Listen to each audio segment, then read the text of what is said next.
Alright, thanks for stopping by. I hope you're doing good. Today we're going to be continuing on with some world record attempts for new game plus random sea glitchless or bosses. Let's jump into it.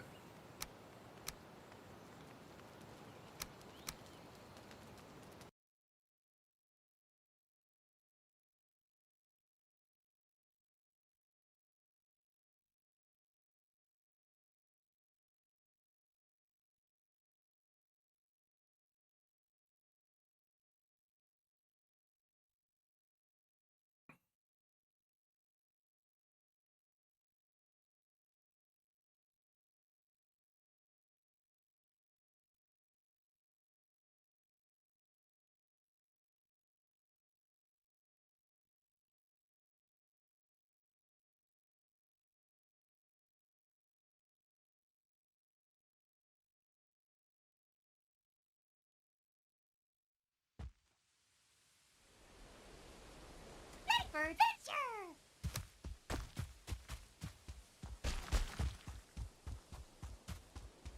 Alright, we really struggled yesterday to get good RNG in the early game. It took ages to get a run off the ground. And the second I say that, we get an eat there at the other side of the water, lol. Alright, you're on, let's go. Sploosh!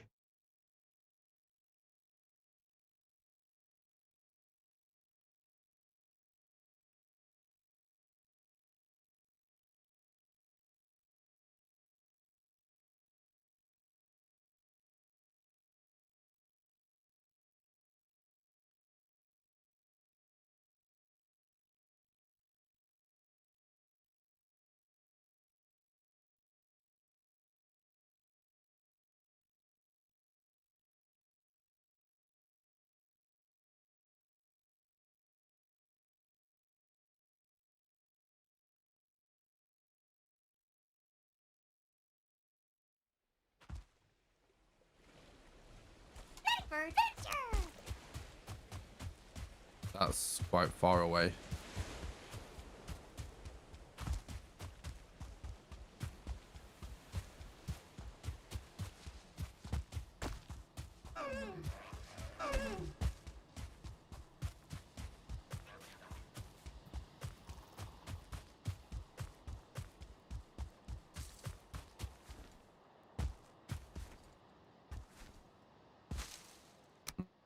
Too far, I think. Okay, and you're on, let's go.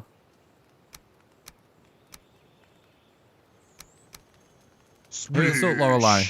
Thanks for talking about the stream, Lorelei. Hope you're doing good. Thank you, I appreciate the look. I'm doing great today, thanks.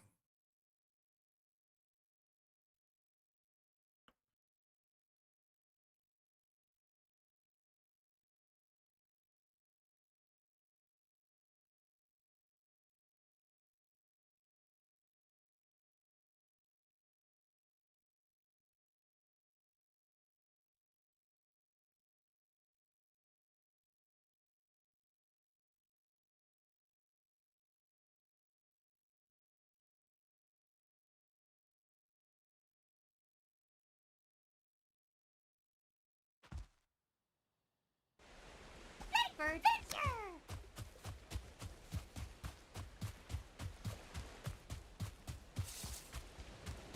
Hopefully we get to stay with this seed because I'm confident there's going to be a lot of mountains.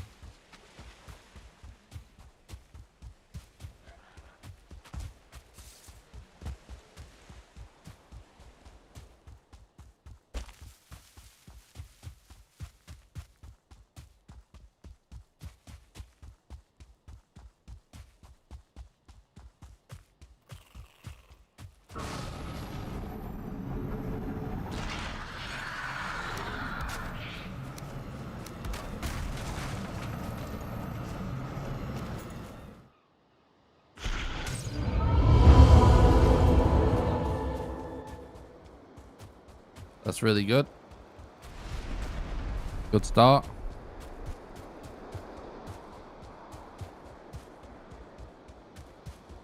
What's up, Bev? Thanks for talking about the stream. Hope you're doing good. I'm great, thank you. Thanks for asking.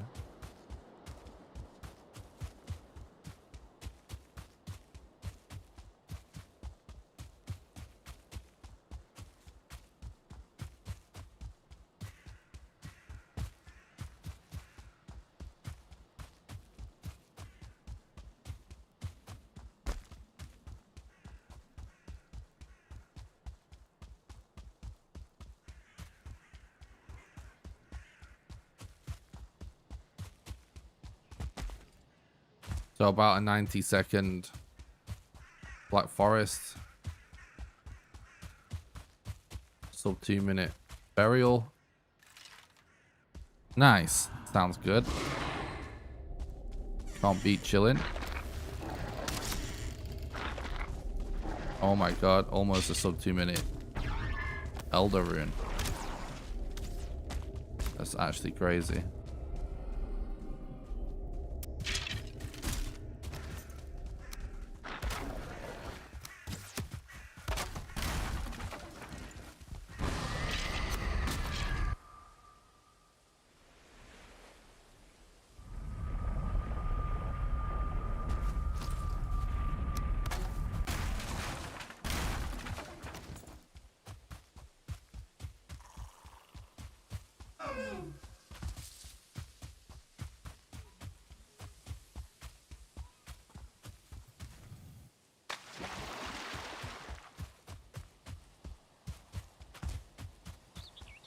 That's not super close, but we found it so early.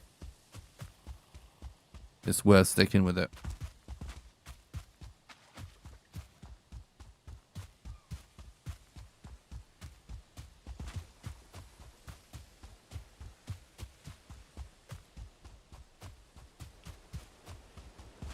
Thanks, Rizzo. I appreciate that. Hope you're doing good, dude. Thanks for stopping by.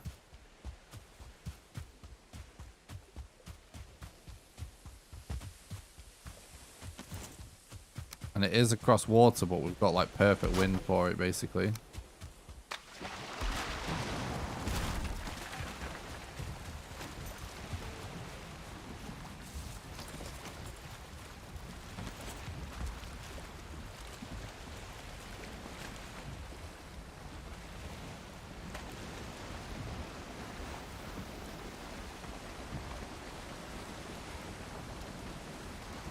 My microphone stand's annoying me today.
Looks like it's going to be right on the coast,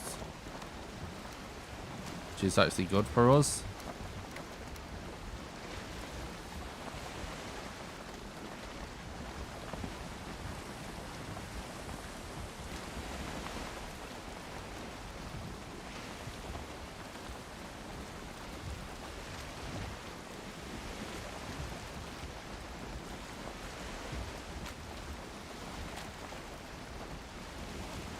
Yeah, I see it actually through the fog. Just. You can even see anything through this fog.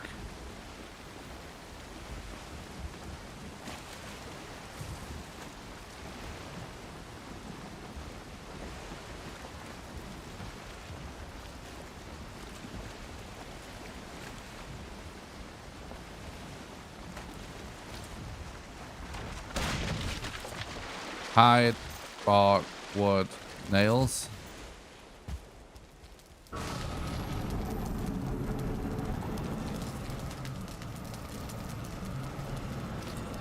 We got the worst possible spawn.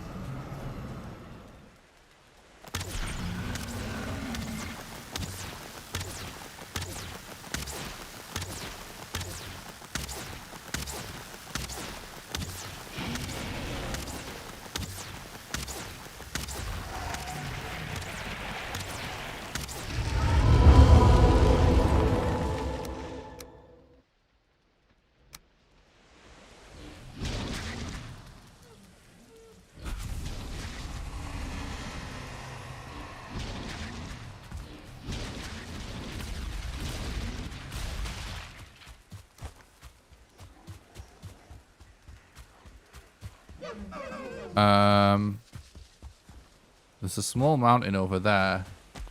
It's literally the worst spawn you can get.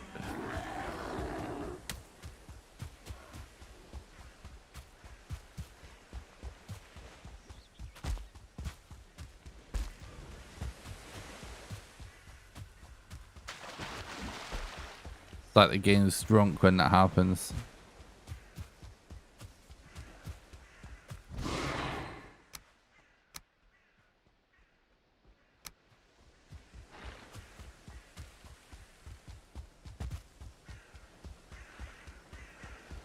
Found a trader, lol. Could check that mountain.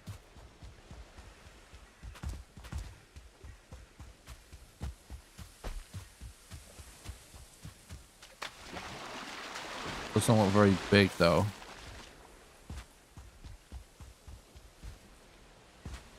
But I will check it. We don't see any sign of a swamp around this corner.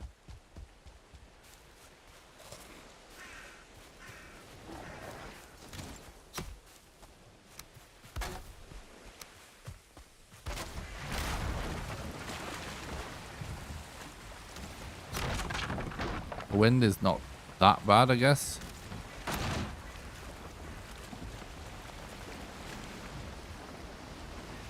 This mountain might get a little bit bigger because it is very foggy. There's always a chance it's bigger than it looks when it's foggy.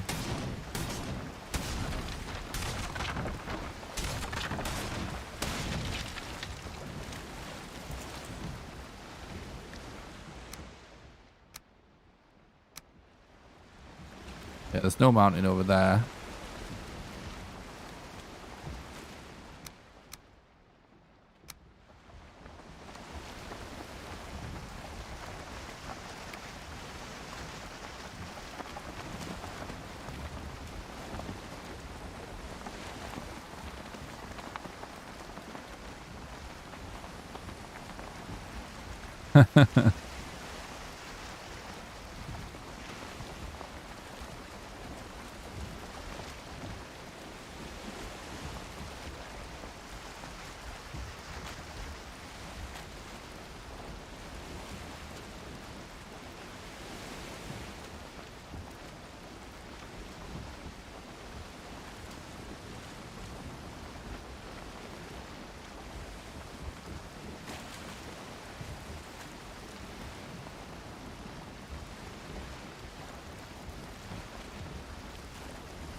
Yep. Something that I might do before Hearth and Home is I might try and find, you know, like we spoke about before about certain mods, like experimenting with using them on speedruns, even though it invalidates it, just to see what it's like. How many times have I met the sea monster? Oh, I don't know, but I can tell a lot.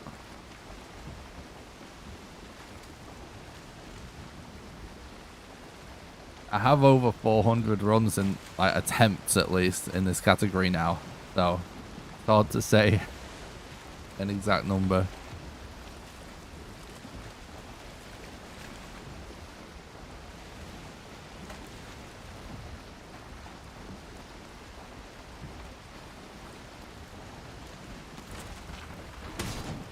How you doing today, dude? Are you feeling better?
Gotta be careful with arrows. Could run out. If Modder doesn't land, we will run out.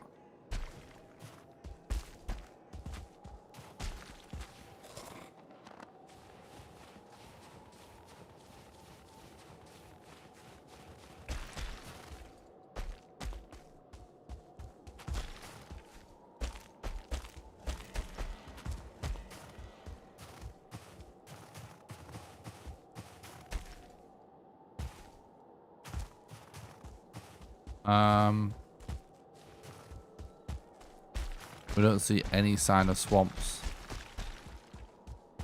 which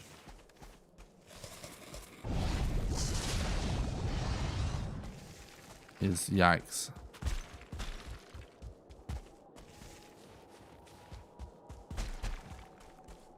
Uh-oh. Don't die.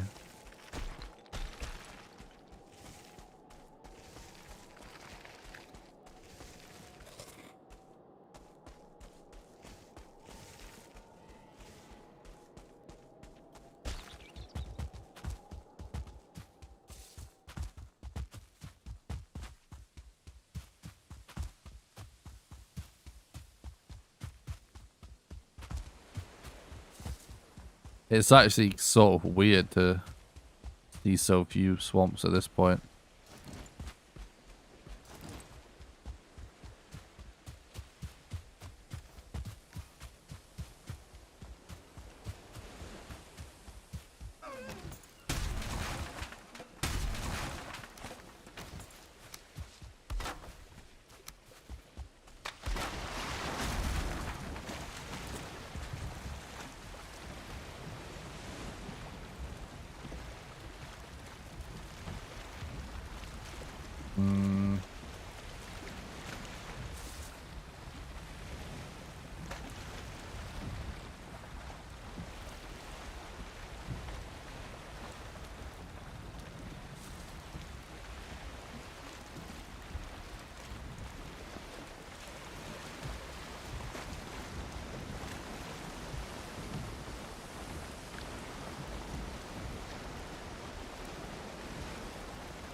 I think the middle of the map is a bit fucked up with water. on this seed. That's what I'm getting the impression, because we did have to cross water to do the Elder anyway, right?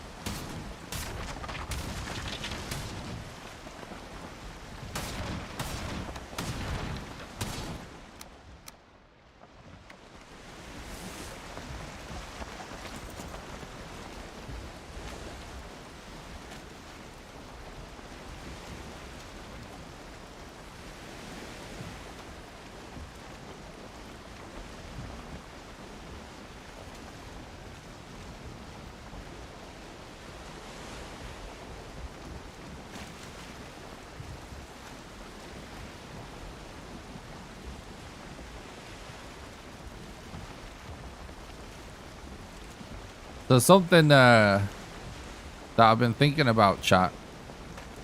The tribes of Midgard, no one has submitted 100% speedrun yet, but there is a category for it. So we could try and claim world record for 100%. But it won't be easy.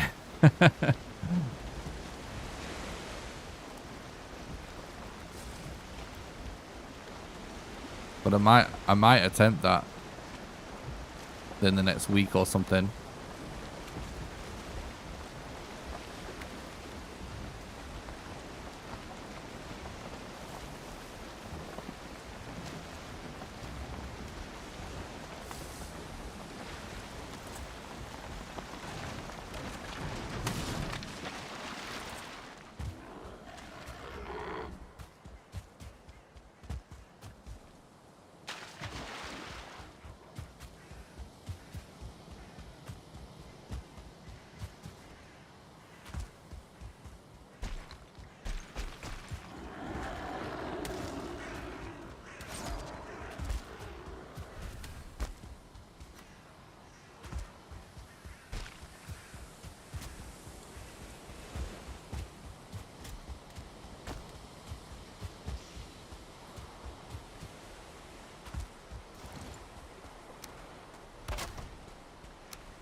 Yeah, of course you can speedrun Midgard. It's got a more thriving speedrun community than this game at the minute. I've already done speedruns. Glitchless and any percent is just to kill Fenrir as fast as possible. My PB is about 48 minutes or something. But that's a bad time. I only just started speedrunning that game.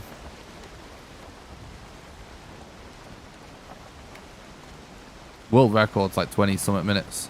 Oh, there is a swamp over there as well.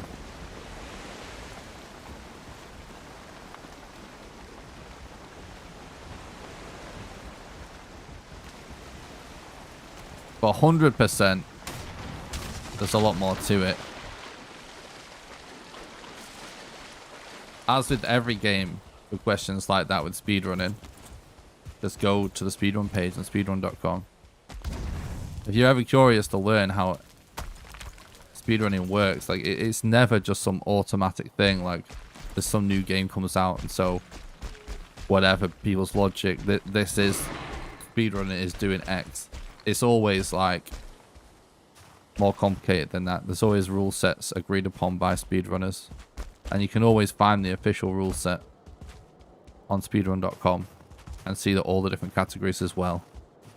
Because it's never just one thing either for a game. It's never just one category. They usually have like multiple, you know. So speedrun, whatever game, X game, you know, can mean multiple things depending on the category. And Tribes of Midgard, they have any percent which allows glitches, and they count a glitch as basically like there's some way you can abuse relocking, like saving and relocking, and then basically it's possible to not have to build the bridge. Like you can get you can just do constructions to get across. So that's their any percent. Glitchless, which is what I've been running, the only run I know so far, is literally just and sorry, the any percent is still just killing Fenrir as fast as possible. So, but the only difference is, you know, you don't have to make the bridge, so it makes it faster. So any percent, yeah, like I said, you can relog and you can use constructions to skip the bridge, but you just have to kill Fenrir. And then glitchless, which is what I run, is also you just have to kill Fenrir as fast as possible, but you know, you can't use any of those glitches. So you basically, the run is essentially quarry, bridge, you know, lair, Fenrir. And 100%, I can't even remember everything because I've not ran it yet. No one has. That's what I'm saying. But they made a category for it, and their rule set is like 5 quests, fully upgrade every NPC, fully upgrade the village. You know, build all the workstations, complete the hideout, kill Fenrir, and extract the Bifrost. I think that is what their 100% is right now. There might be something else I'm forgetting, but oh, find all 20 shrines as well. That is counted.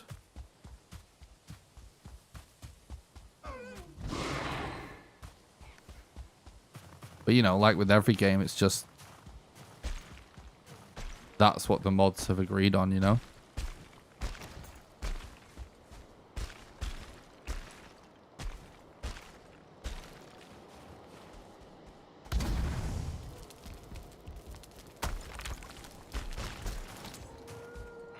But I have 2 Tribes of Midgard speedruns up on YouTube. One that's my first sub 60 and one that's my first sub 50. And once I get another nice Valheim run down within the next day or 2, I'll be getting a couple of Tribes of Midgard runs down.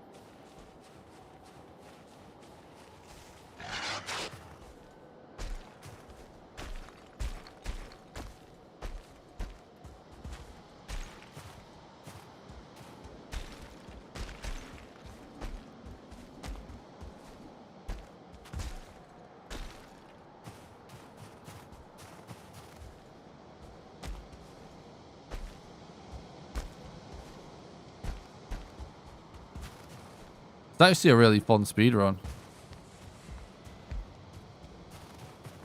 Hell yeah. We got modder here, chat.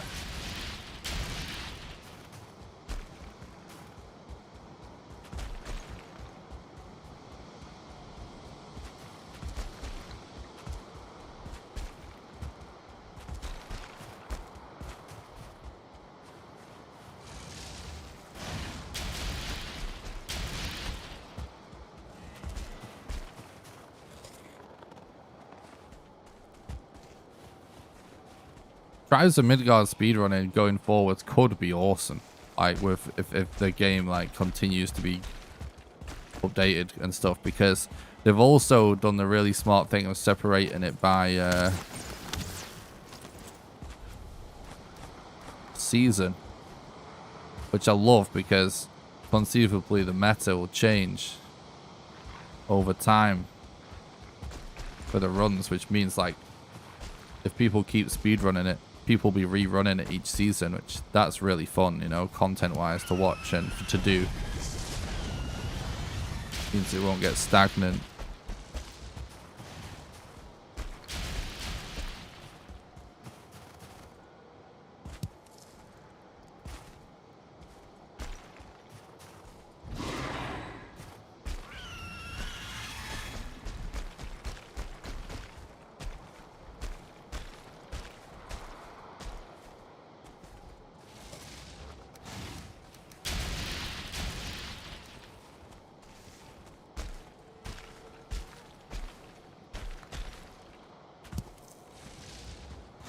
Oh, stuck. I just want to peek over here quickly.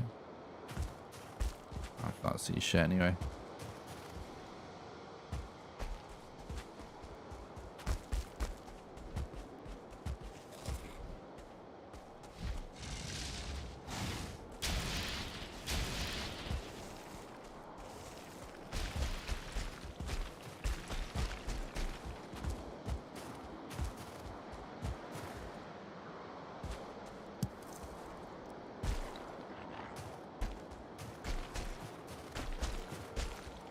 How reliant is it?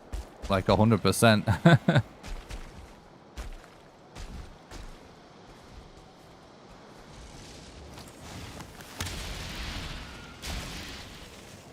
It depends what you mean, I guess. It's possible that even like a good... I did a stream one day, right? Where I did no resets. And we had a run that literally took like 5 hours or something like that. But that is a bit of an anomaly. I can get a sub 90 out of probably 90% of seeds, I would say. Maybe a bit less. But like,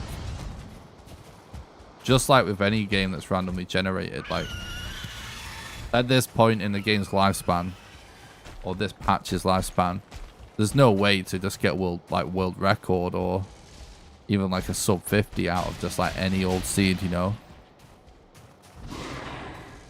So for me right now, it's like 100% reliant, pretty much.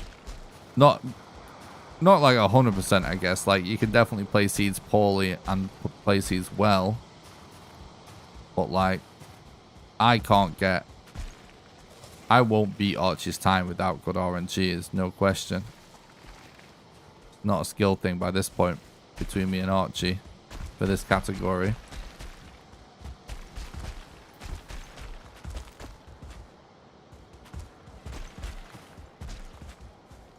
But you can get a good time with most seeds.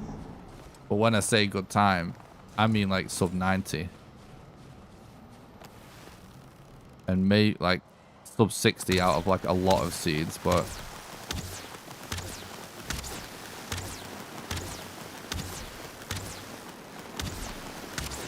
it's a big drastic difference between RNG and the world.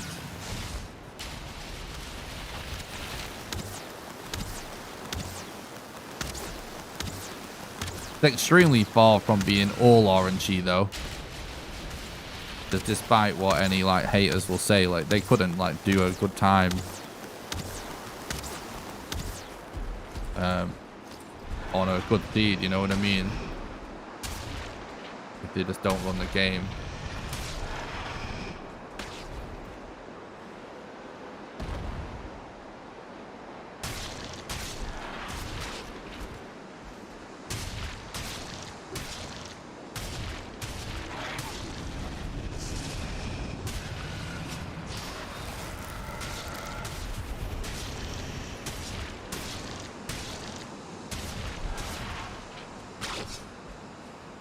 Yeah, it's like the closest comparison is really Minecraft, you know?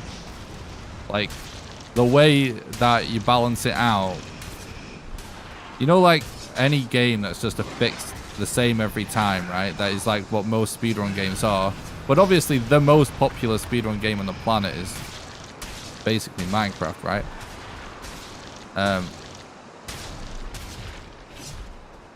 But anyway, so what happens is, yeah, Skyrim, for example, is the same every time. So they reset if they fuck up, or if the game has some kind of slight RNG that they might reset for it.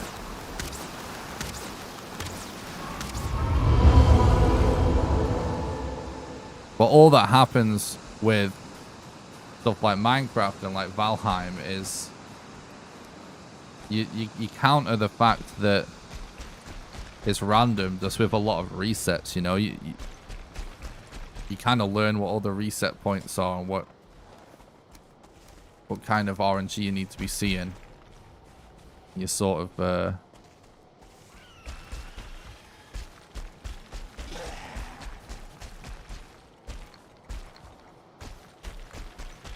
You counter it by just doing a lot of resets.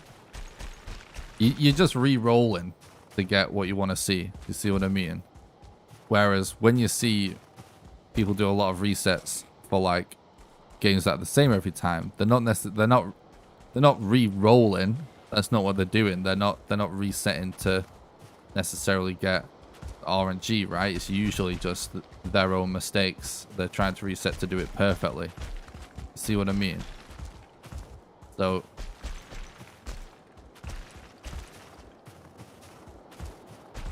but yeah, like if you give just a normal player a good seed and a speedrunner a good seed, depending on the players, the speedrunner could probably do it in like a 10th of the time. You know what I mean?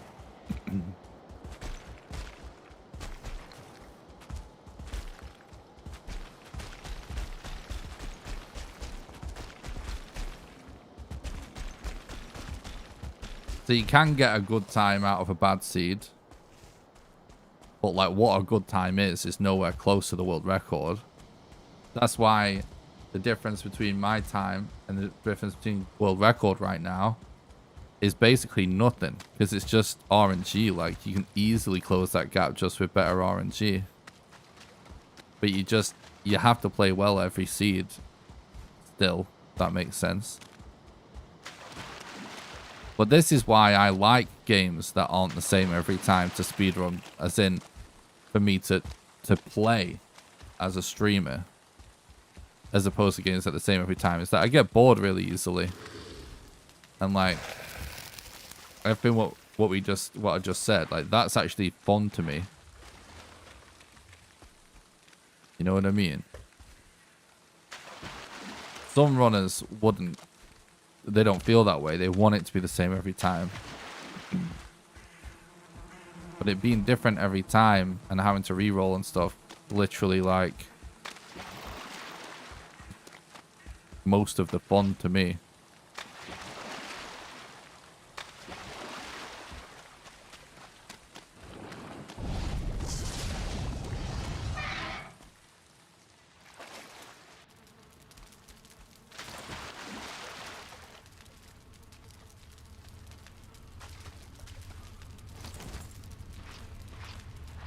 Thinking my headphones were on backwards then, because I could definitely hear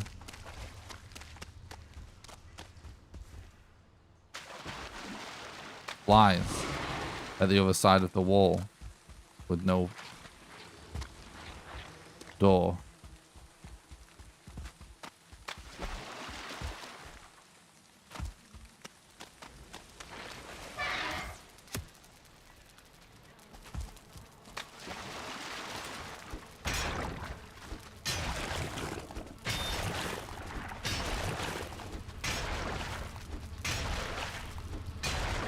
I think we're in business here. We actually not? Are you kidding me? Oh no, we are. I was gonna say I thought I saw some red. Oh, he's close as well. This is a really good... Man, what went wrong here? Is it just the Elder?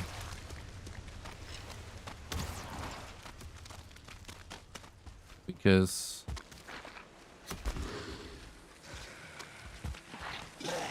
I suppose it did take a while to get to that point where we got modder and stuff. If it wasn't for this beginning segment, this would instantly be world record pace. Because this is actually kind of nuts.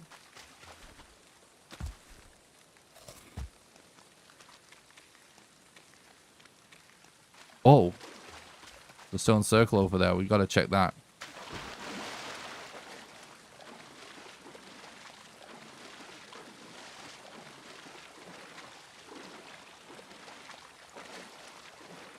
If it can be sub 50, I'm not resetting.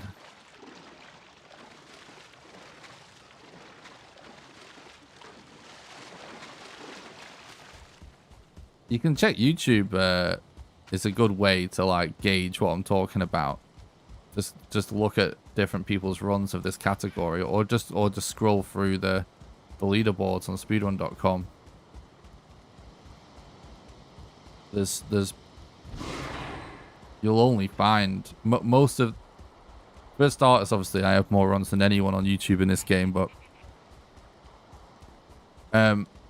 like most of the sub 50 runs you'll find are mine. You won't find a lot of them on YouTube. You might even only find...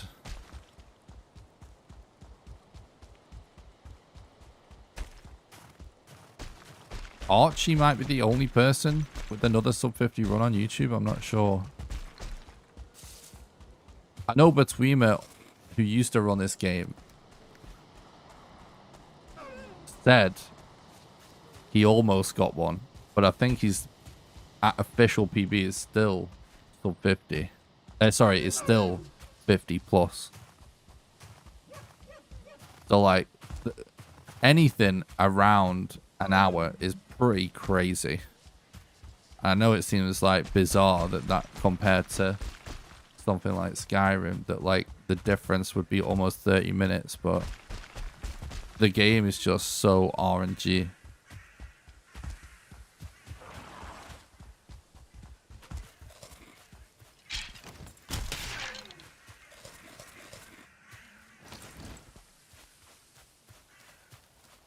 Yeah, it's this big gap between these bosses that's the issue.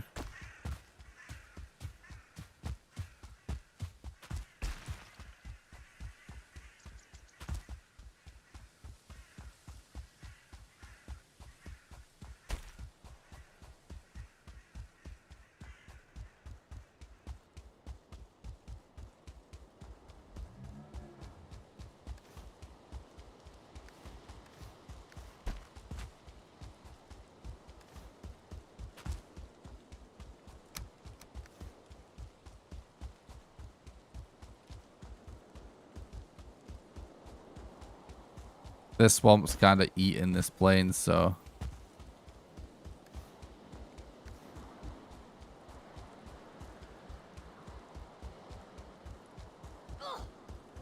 But yeah, like, I have been working on learning some games that are a lot more linear, where it's like the same every time, basically, so you can have more consistent runs.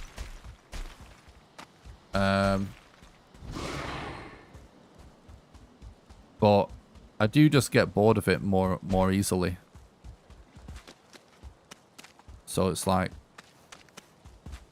you know, not sure how committed I'll be to a linear game. We'll see. I'll most likely end up running at least one game that's completely linear, where it's gonna be like consistent times every time. At least one.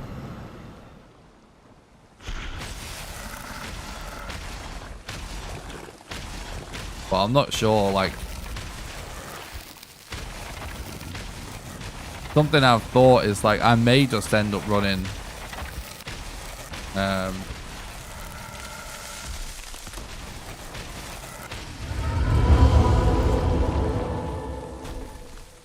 may just end up running... where shall we go? Yeah, I may end up running just like a lot of games that are like kind of random, because whilst I like watching more traditional games being speedrun as a viewer, I personally think there's something entertaining about watching speedruns of games that are different every time, because when you're like, say someone like me with a YouTube channel where a huge part of what I'm doing is uploading. Maybe we just go back. The wind is kind of scuffed.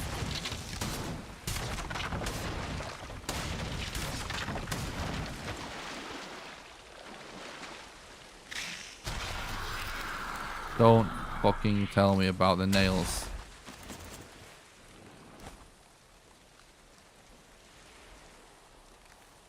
I swear, someone at Iron Gate just needs firing when it comes to the fucking nails in the water.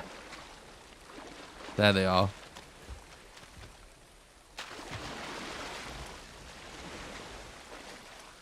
What was I saying? Yeah, when you think about someone like me, right? A lot of my community,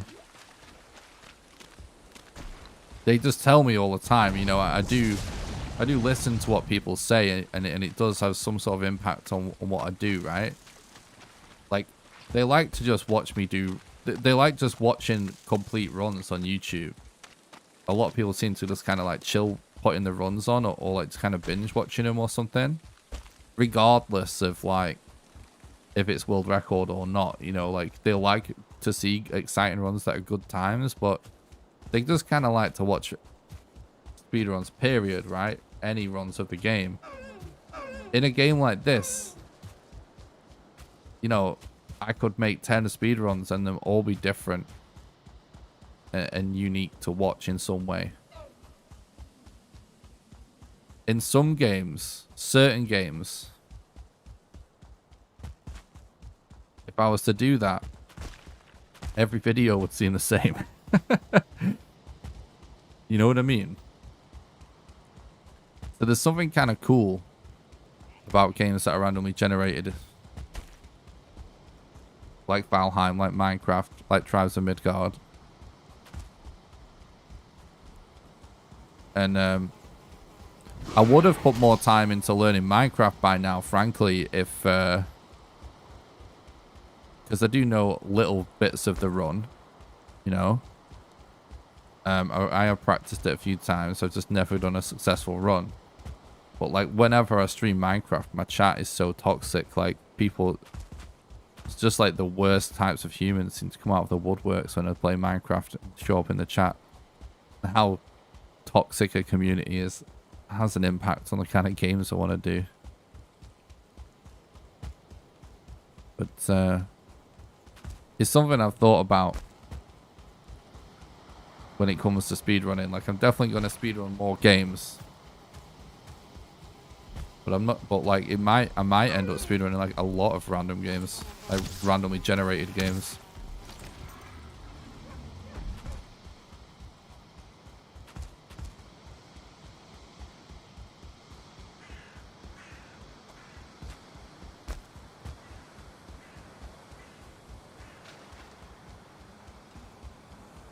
I'm really close to finishing learning the run for Resident Evil Remake on the GameCube.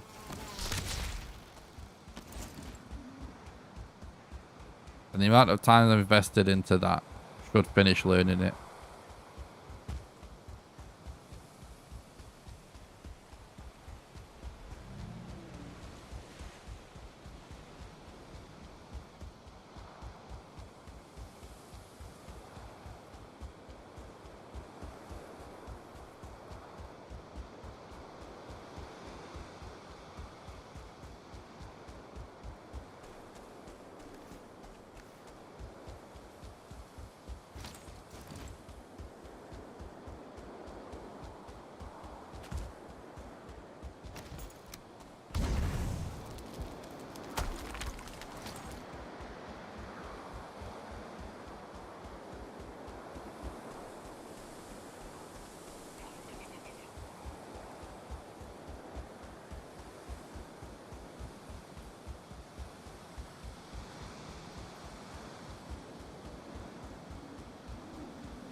Yeah, this is probably a dead run.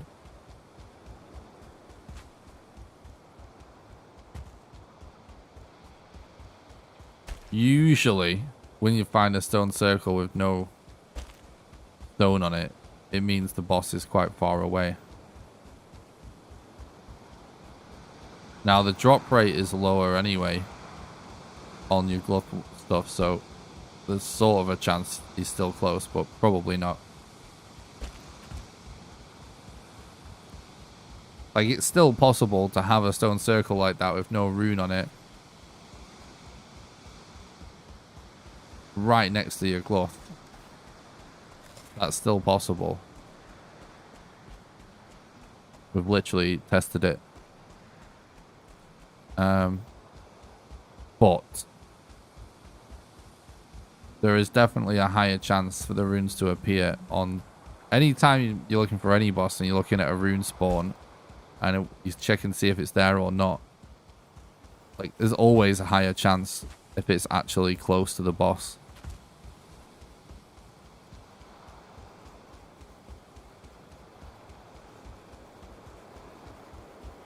I'm always curious to hear what kind of speedruns people like to watch in the chat.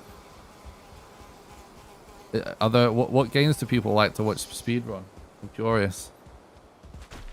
I like to hear that. So you said Skyrim and Fallout.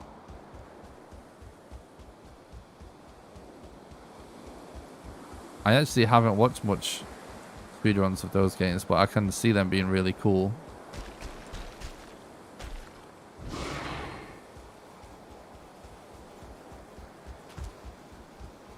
My favorites to watch are basically all the old Resident Evil games and Minecraft. Those are like my favorite ones. There's so many Resident Evil games, so that's like already a lot, you know.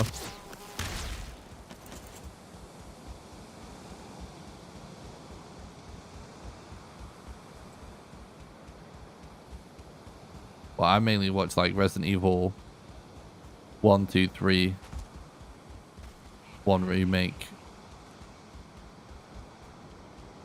and Minecraft.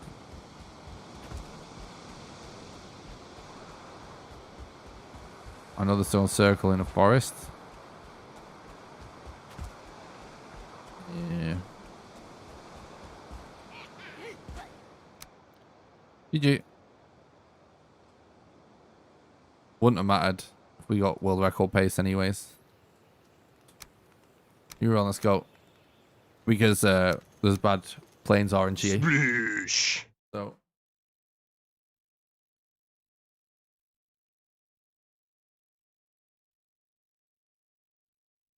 there are certain games on the internet that I absolutely love.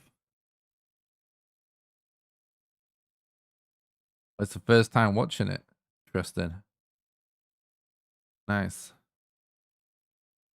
There's certain games on the internet that I absolutely love that I kind of stay away from online or streaming it because the community just sucks.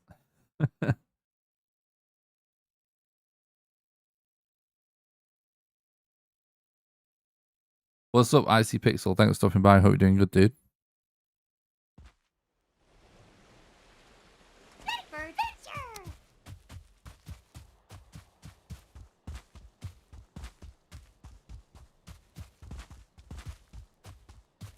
I just verified somebody's speedrun on speedrun.com earlier today. It was submitted like yesterday or something. It's the first newly submitted run other than mine in a while.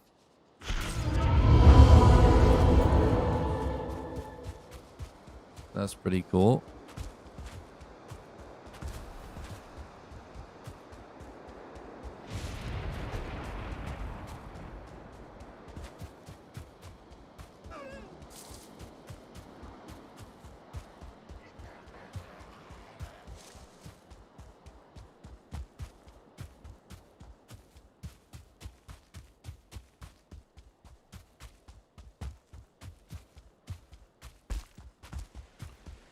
Ooh, that mountain could be worth a check, perhaps.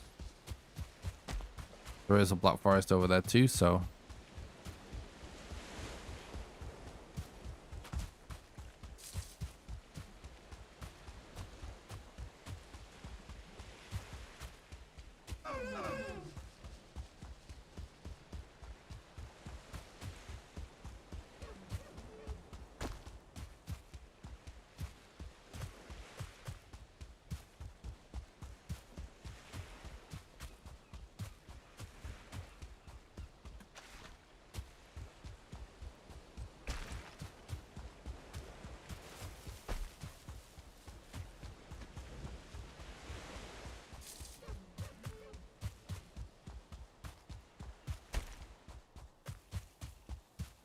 What's up, Spaghetti? Thanks for talking about. Hope you're doing good. It says it in the title.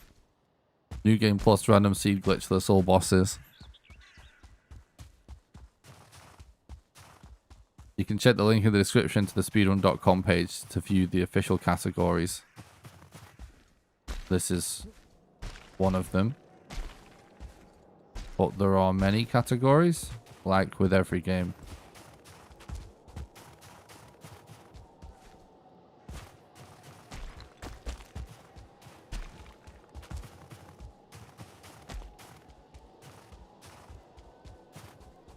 You're welcome.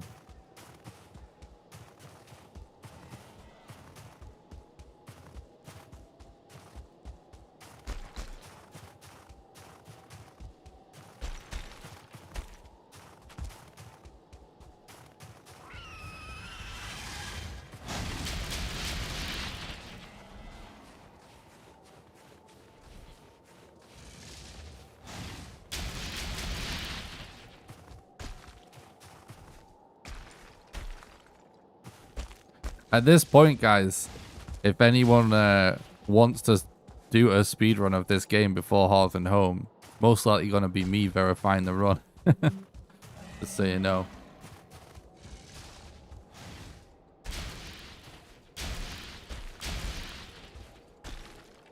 Pretty sure everyone else has moved on to other games. All the mods and stuff.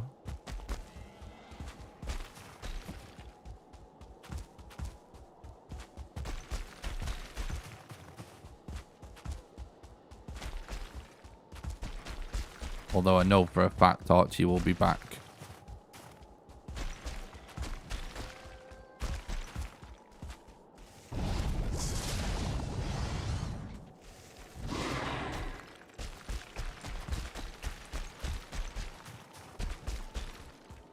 Probably worth resetting, to be honest, after that detour.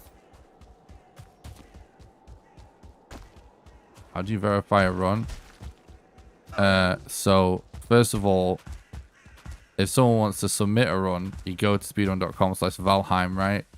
If you've recorded your run and timed it, if you're on the correct category page, you click submit run, right? They put a link to the video and the time that they're claiming to have gotten. That's what they do, right? So then that goes in like a list. It doesn't show up on the leaderboard right away.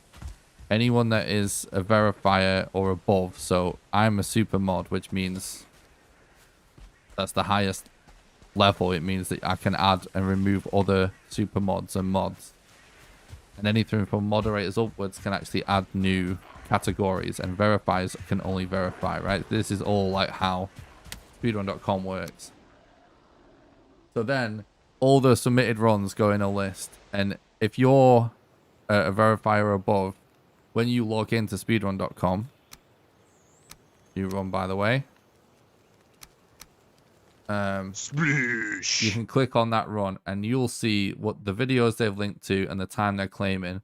And so you have to watch the run to make sure they don't break any rules and that their time is accurate. And if their time is not accurate, you have to edit their entry and put in the correct time.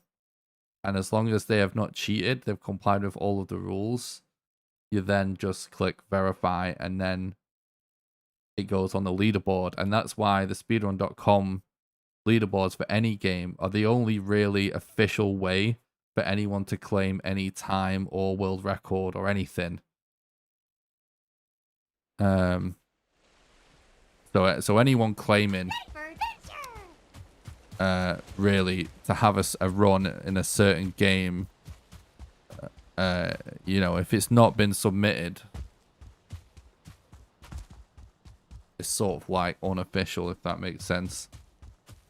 So it's kind of pretty shaky to try and claim world record without submitting, because that's how it's sort of verified by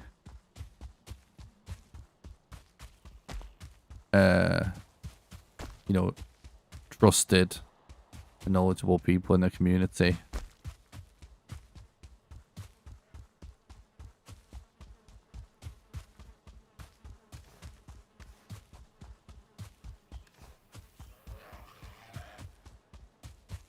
Hang on.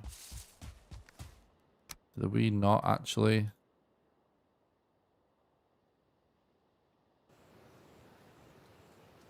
Okay. You run. It didn't restore my character then. Sploosh.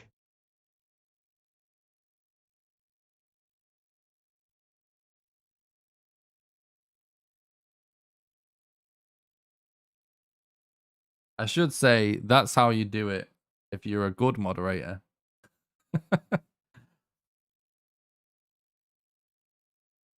Some people just don't even really do the job, which is super dodgy.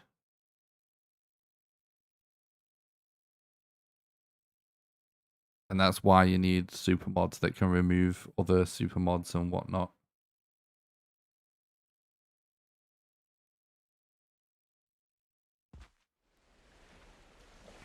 Ready for adventure!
That means that if the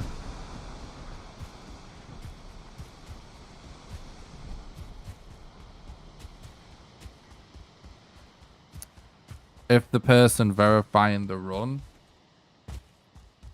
is not sure about something, the decision of whether it gets rejected or verified is up to the moderator.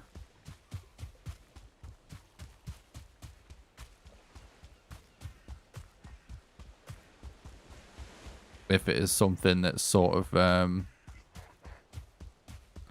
you see, I didn't write that. Like, this is what I mean. Like, I wrote way better shit in the beginning, to be honest with you, I felt, but some of it's been rewritten by other supermods because that sounds too confusing. But that's what they're saying. They're saying that if it's a run that is not something like, basically it's saying if it's a grey area, it's up to the moderator whether it's accepted or not. So, you know, different people's approaches to that might be different. They might just click accept or whatever.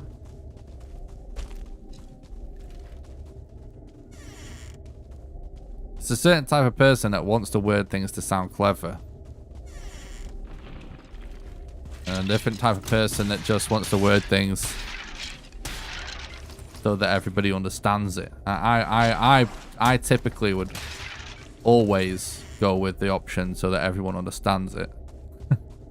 But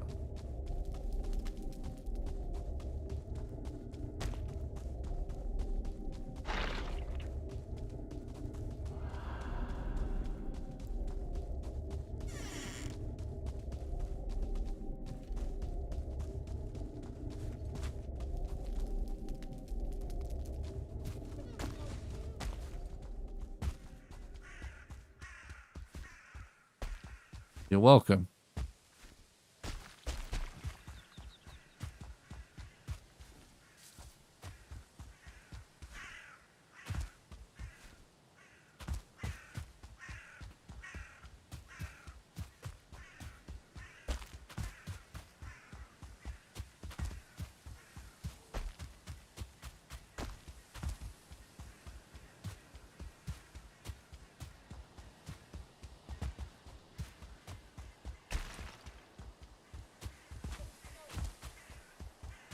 There is also, if somebody has like tons and tons of questions about Valheim speedrunning,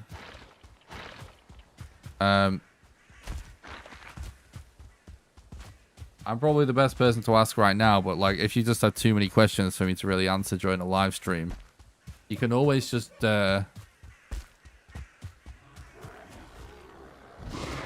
the Valheim Speedrun Discord, which there is an invite to on the speedrun.com page.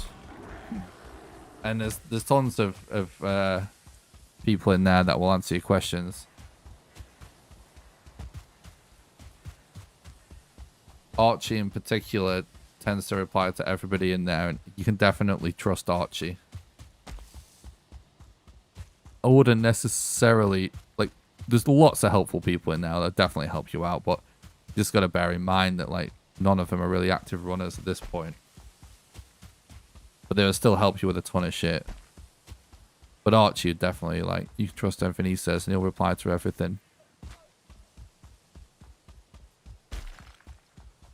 I tend to just, I don't really get in the weeds with it in the Discord. I just focus on the moderation channel if other moderators have questions. Because there's supposed to be like a mod team for the Discord anyways, which there is. I'm just not so sure how active everybody is now. I've got too much to do to go through every Discord message.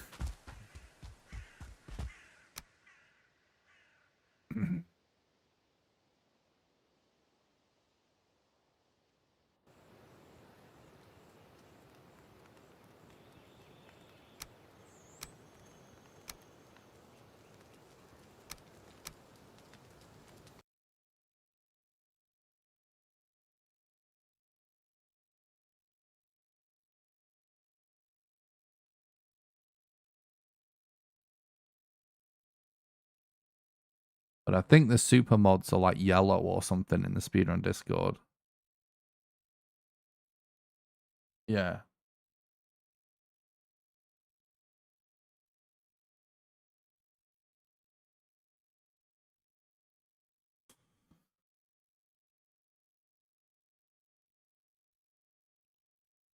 Sploosh.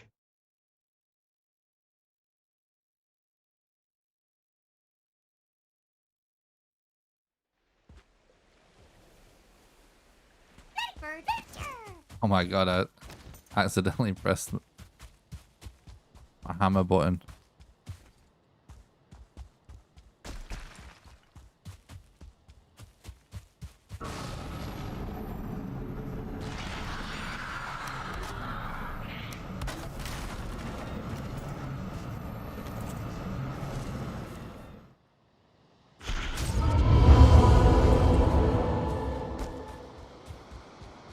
That's a really good time.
Hey, crows, but I don't see any good structure. What's up, Harry? Thanks for stopping by. It's going good, thanks, dude. Hope you're doing good.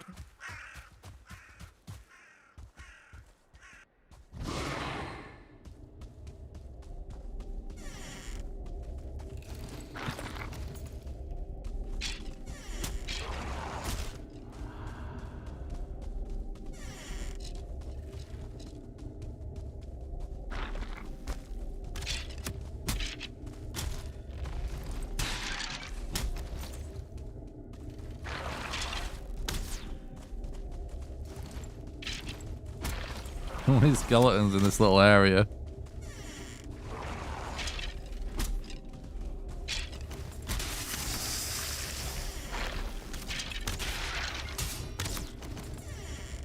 Okay, that's good. What, we got 3 minutes.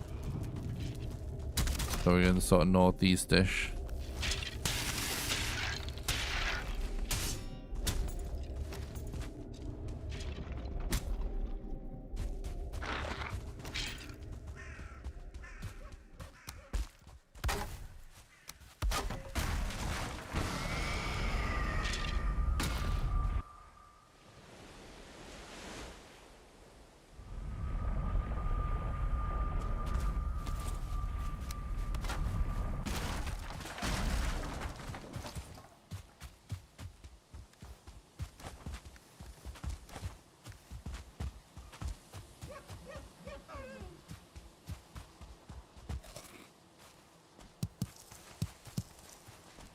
Looks like we're gonna get wet, so.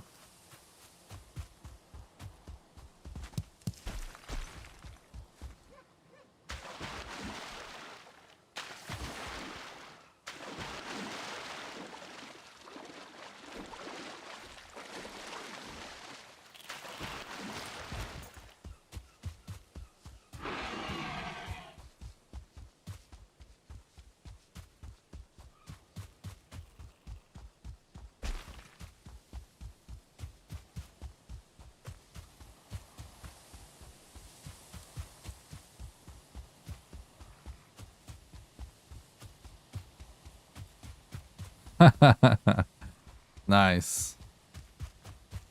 Hope you settle into the server nicely.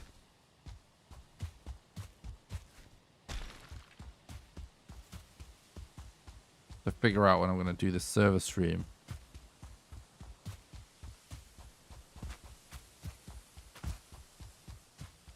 Probably next week.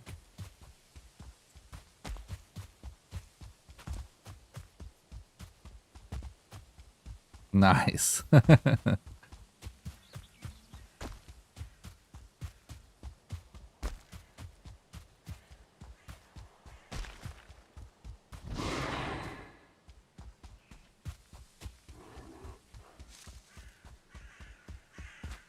Yeah, it's still quite far away, this Elder.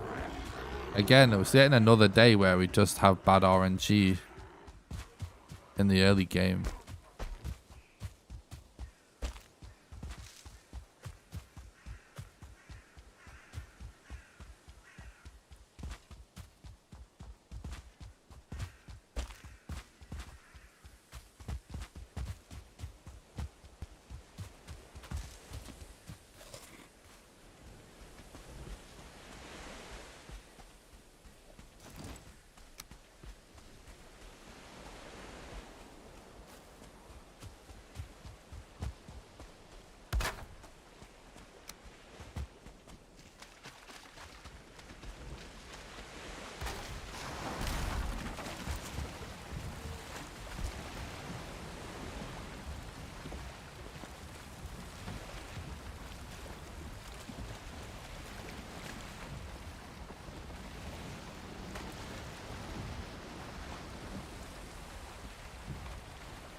That headwinds, yikes.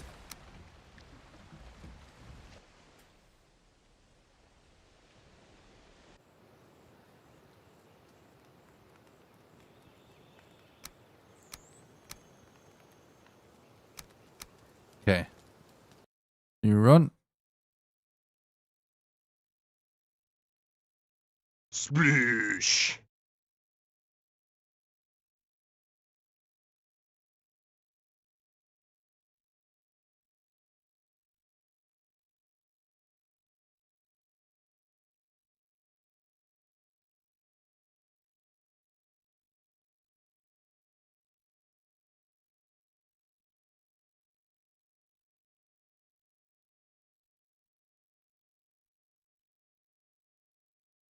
What's up, Carl? Thanks for talking about. I hope you're doing good, dude.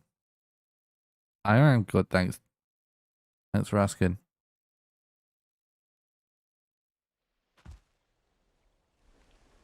Ready for adventure! What is this RNG chat? We're spawned in the middle of the ocean.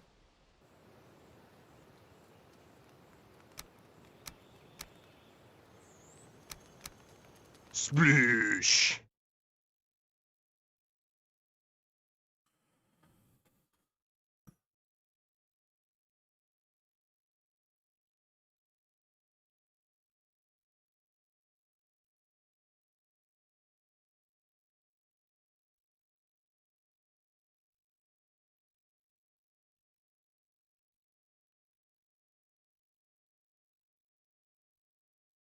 Oh, nice. It's good to hear that everyone's been helping out.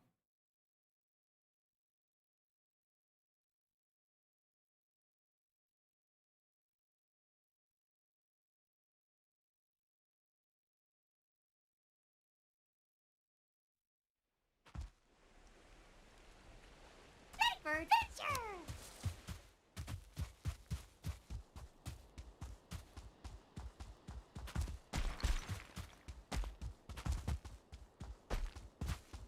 Yeah, the community is just awesome. Like, we have such a cool community, especially on the server. It is really cool. Everyone's a legend.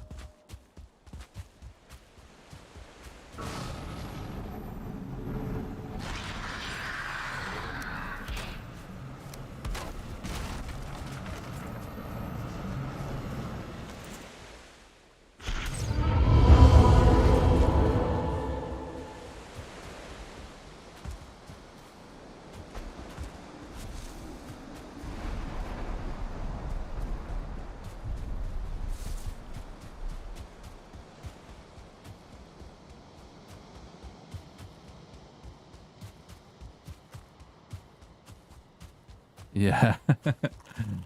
Fueling's pretty chaotic.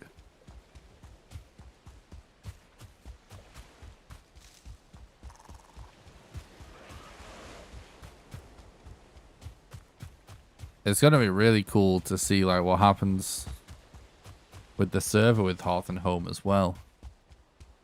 Because I assume we won't have to do a wipe. Should be fine.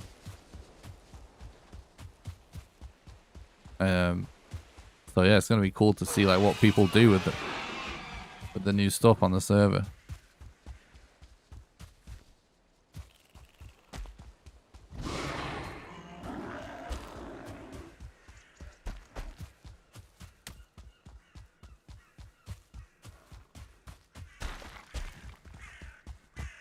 Oh my god, look!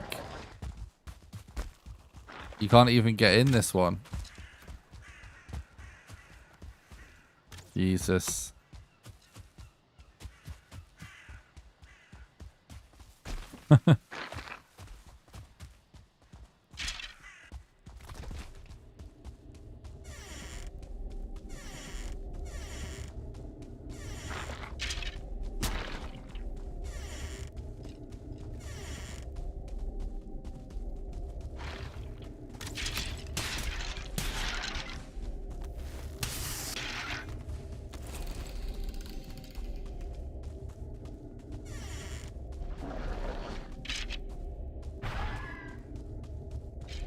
It's good RNG to find this early, but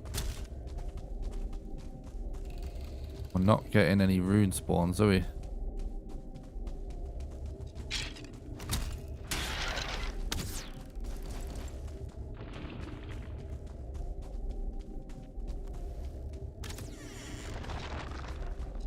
I mean, I think it's unlikely that they'll make it so you have to wipe the server, but we don't obviously know until it happens.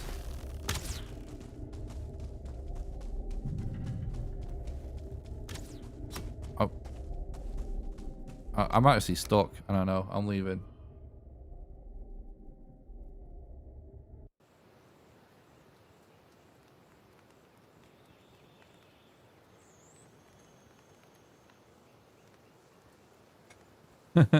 Sploosh. That's cool.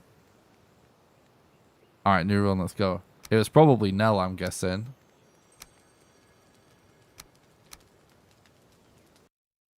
I think Nell was on the server last night.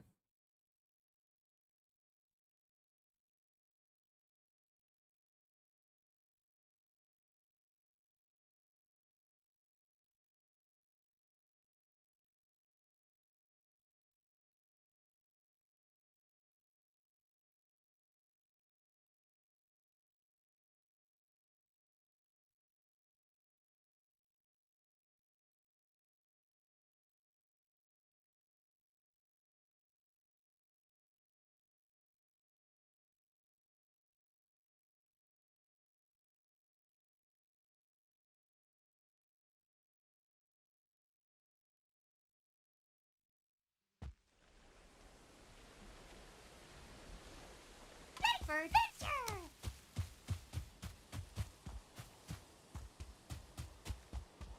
By the way, I would start hoarding lots of stone and lots of wood for the next server stream because we're going to be building something pretty big.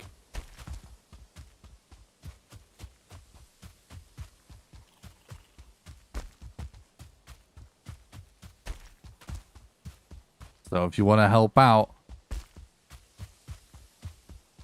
need lots of stone, lots of wood.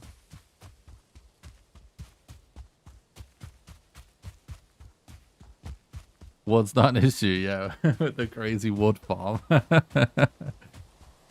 Yeah, nice.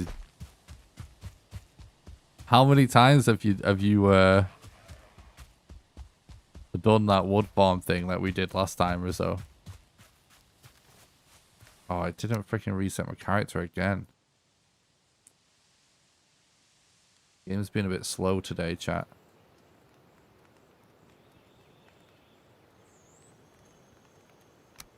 Okay, you're on.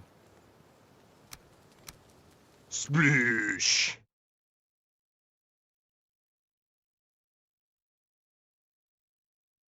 Nice. That's good.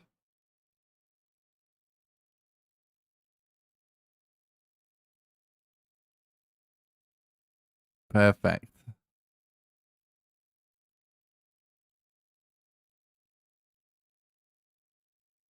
That's awesome, Harry. I'm looking forward to checking out the server again. We'll definitely do it next week.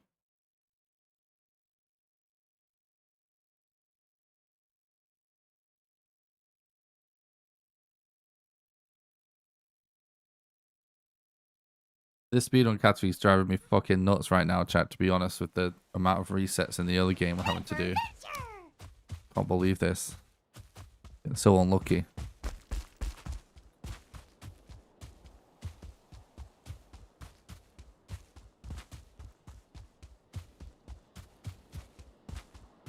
This looks better. Is what a server stream. We'll do a server stream next week is what I'm saying.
So, starting on like Friday next week, guys. I might not be doing that much streaming for a couple of weeks before the, but obviously this is before Hearth and Home. Because I've got friends coming and staying for a couple of weeks. And we're not seeing each other like since COVID, so we're gonna be like just hanging out and having a bit of a staycation together, you know.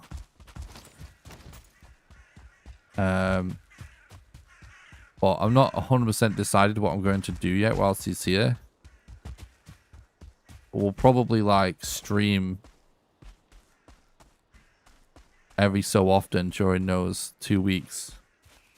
But I'll definitely be back to streaming and making videos like full time. You know, before Hearth and Home, obviously. He'll be leaving like a few days before, or a couple of days before Hearth and Home. When I'll just be going into content overdrive. I appreciate that, Doink.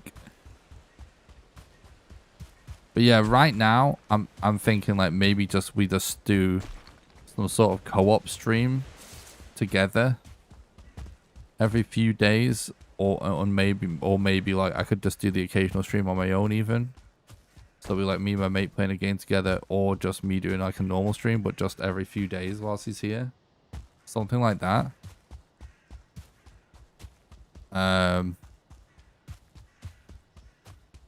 And like, he also may have to do some work whilst he's here. So if he has to work, I will stream. But it's like not going to be like a lot of, not the same level of streams and videos coming out every day. Just for a couple of weeks. From like, let me check. It's like the 3rd.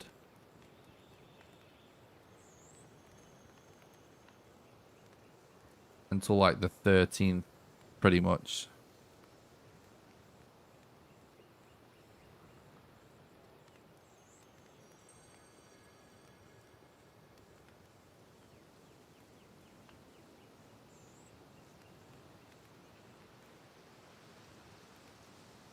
Hey, what's up, Nell? Thanks for stopping by. I hope you're doing good. Sploosh. It's going good, thanks. I appreciate that call, thanks.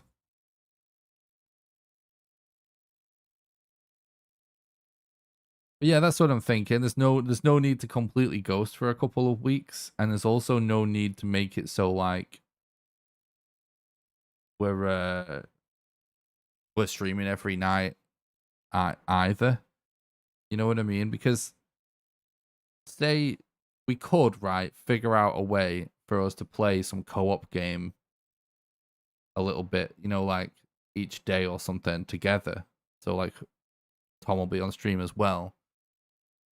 But like, I think some people will watch that, but a lot of people won't even care about that anyway, content-wise. Do you know what I mean? So like, we could do something cool like that, like maybe like a few times during that less than 2 week period. You know what I mean? And like, I could also just do a solo stream, like a normal, like one of these streams, like once or twice.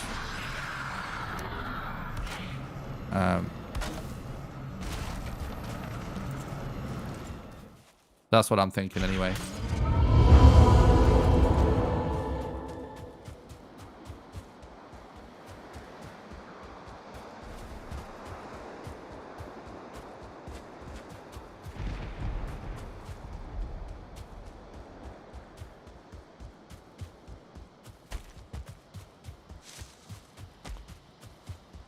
We might be able to fit him in here. I don't know if he wants to.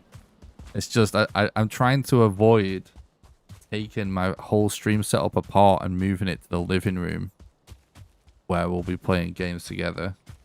You know what I mean? Because it's a flipping nightmare. Put a lot of time into the setup being like perfect.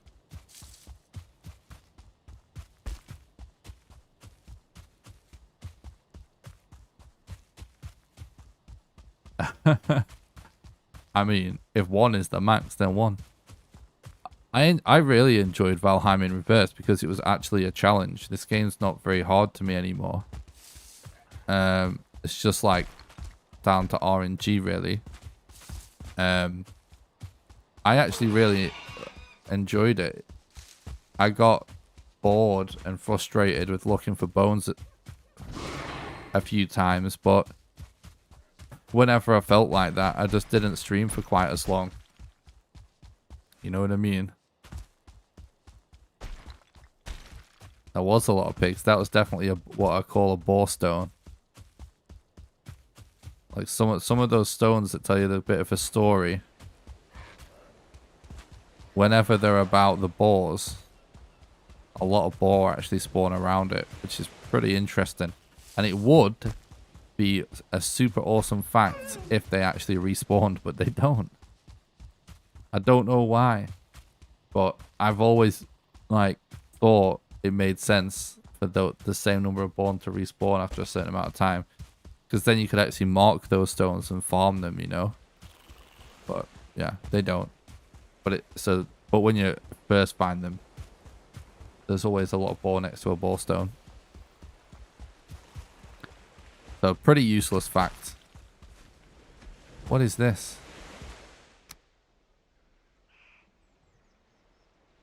So many weird seeds.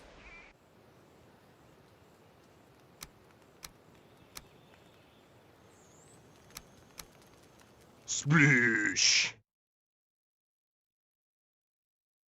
Something I've been thinking, I could get some LEDs to stick right here. See where my hand is. But this shelf. We get something cool to go here. Boars respawn. The boars that in the large group next to the boar stones do not respawn in the same large group.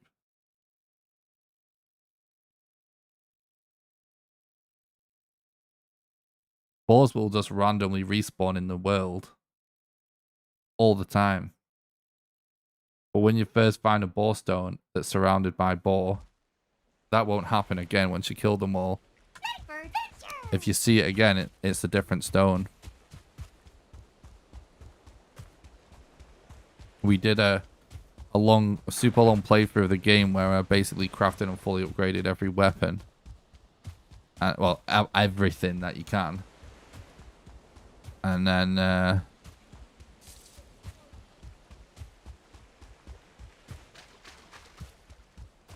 we marked every boar stone. They don't respawn.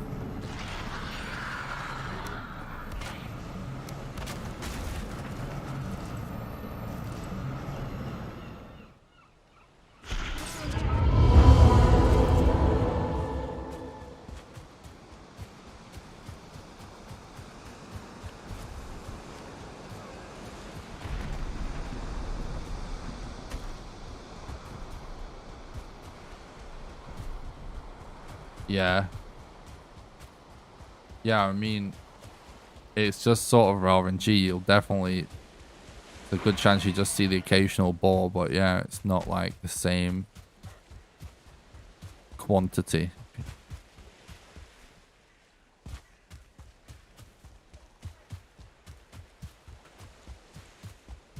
Because if it was true, I would have used it so much. Oh, look, another one. But yeah, we found a lot of them as well.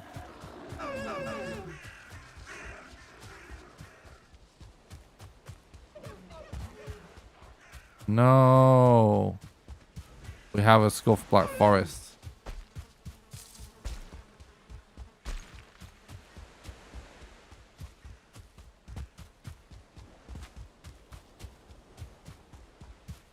Oh.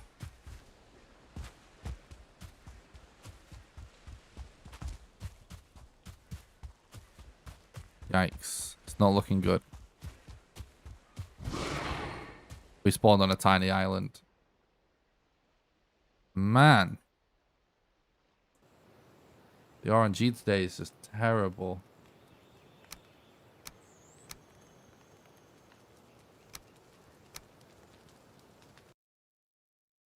Sploosh.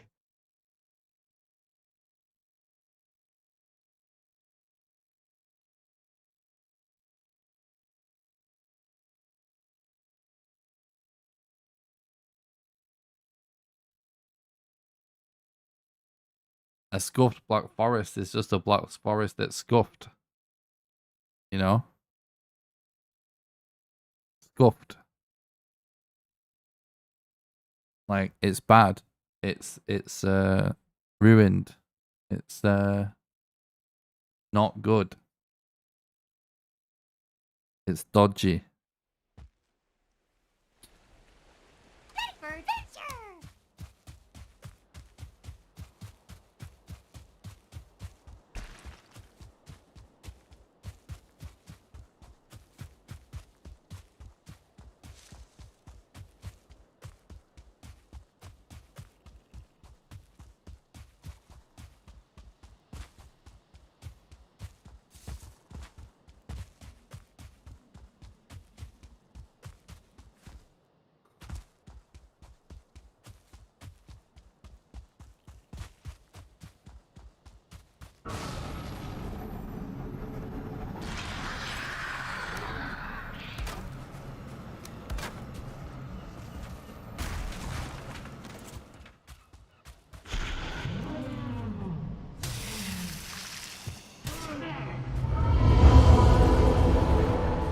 Spawned a little bit further away then.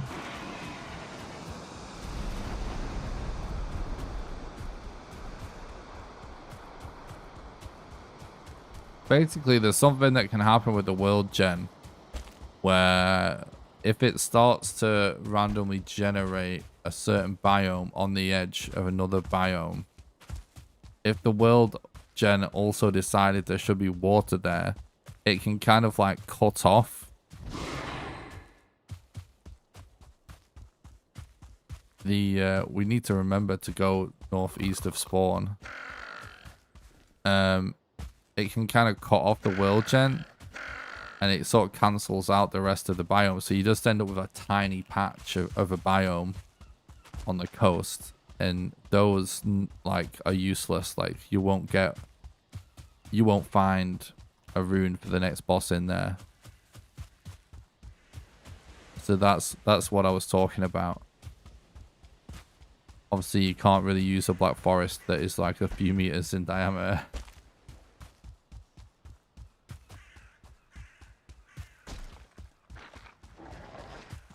But it can happen to any biome. It's one of them things that it's not a bug or anything. It's just the reality of the world gen. But I would like to see them iron that out. There's some similar things used to happen with Minecraft in the early days. And they improved the world gen eventually. Now, I've never played Red Dead Redemption 2 because it's always way too expensive for me to buy. Never really been able to afford it.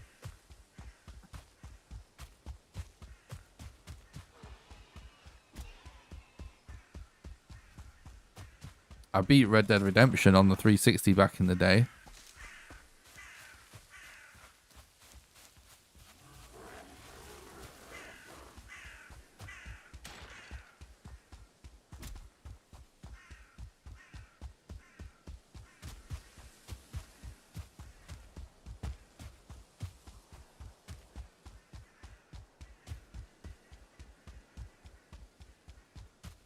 The game looked really cool when it came out. I will say that.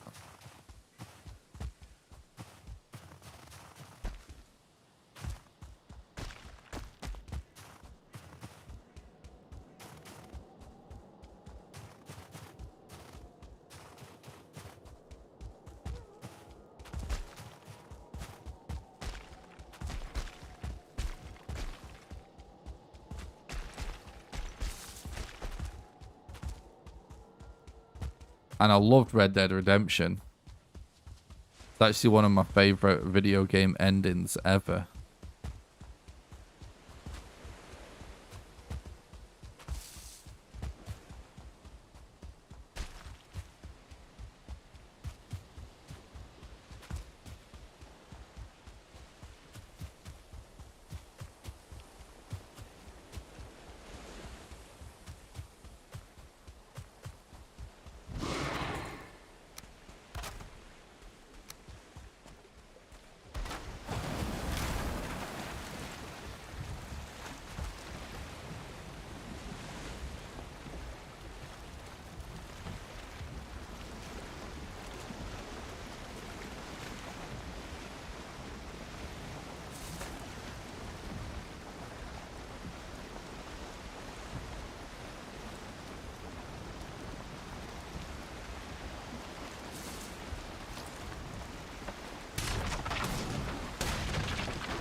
I played all of Borderlands except for the new one.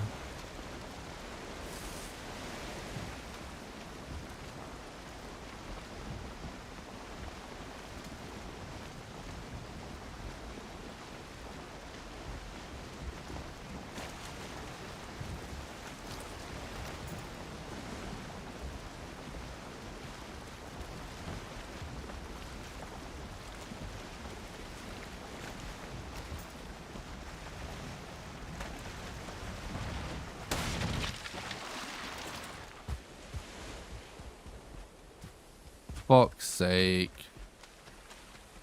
This game hates me today. We had 2 lost nails. Multiple seeds that are just absolute dog shit. Even this seed's dog shit.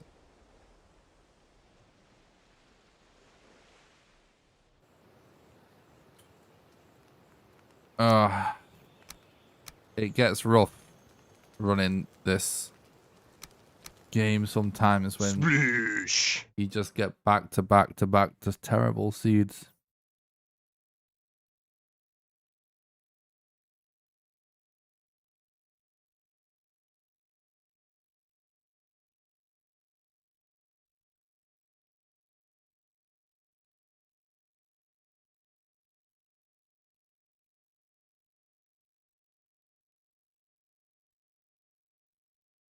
Don't shout. What happened? Why would I shout?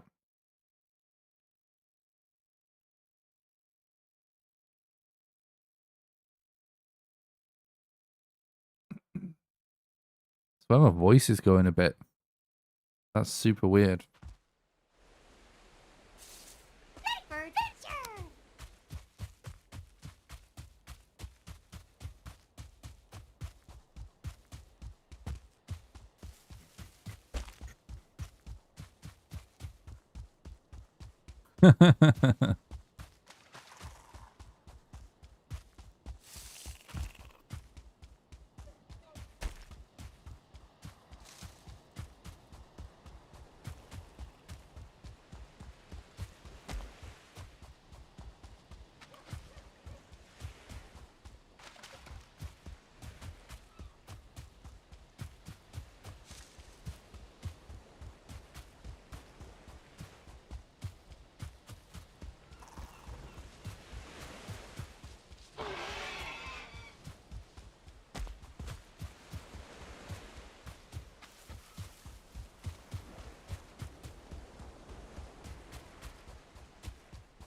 No.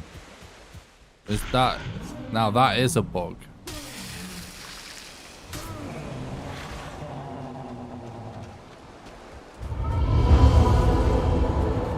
God damn it. There's a way to be in front of something and still destroy it. If the cursor is still in line with it. That is actually a bug.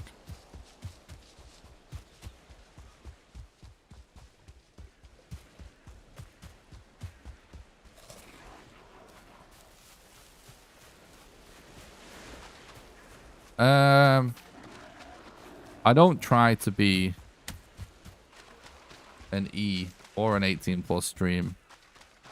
I just try not to be a dick. I try to just be a real person, you know? I'm not trying to go out of my way to be some kind of like parcel product that's not who I really am in real life. But I'm also like I'm not going out of my way to be like some edgelord as well that's just going to like do things that would be considered 18 plus just for the sake of it, if you know what I mean.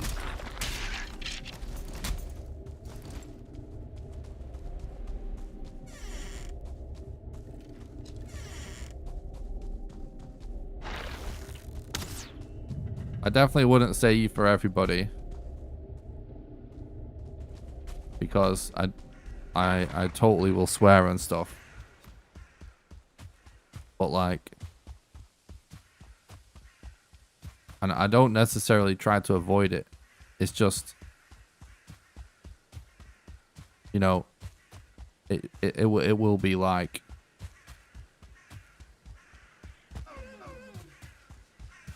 relatively rare, if that makes sense. And when I do it, it'll be justified.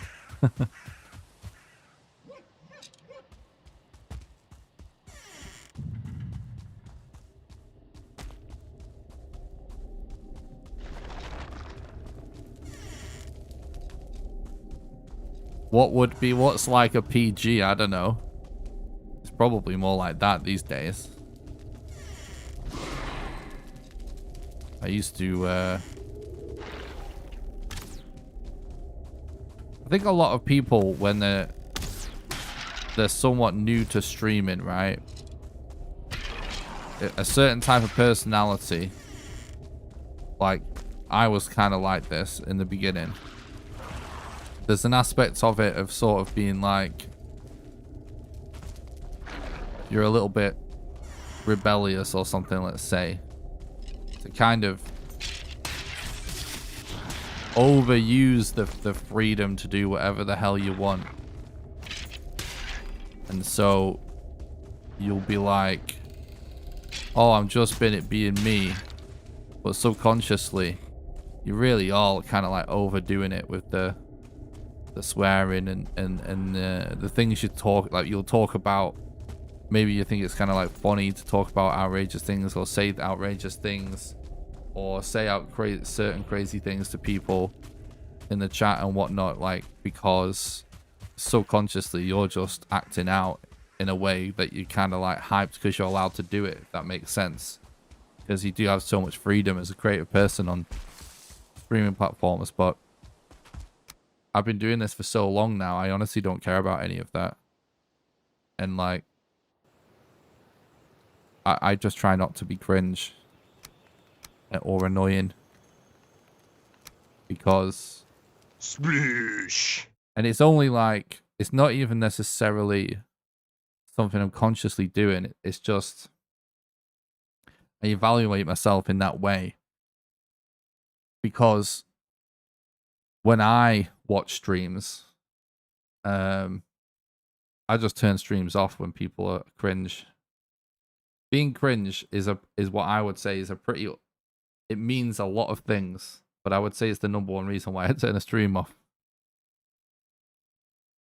Whether it's I can't stand somebody's voice, I can't stand the way they talk, I can't stand the the sort of language they're using, whether it doesn't, I don't care about people swearing necessarily, but sometimes like I swear a lot in real life when I'm talking with my friends, but like sometimes when you watch somebody stream, you will actually be cringing on the way they're talking, if you know what I mean. Like, is it really necessary to use those words like at the end of every sentence or something?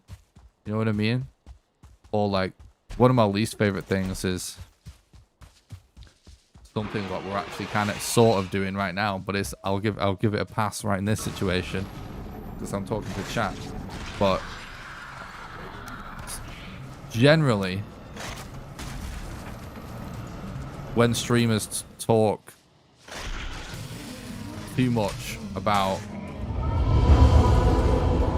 stuff that is nothing to do with what they're actually doing or what their expertise are,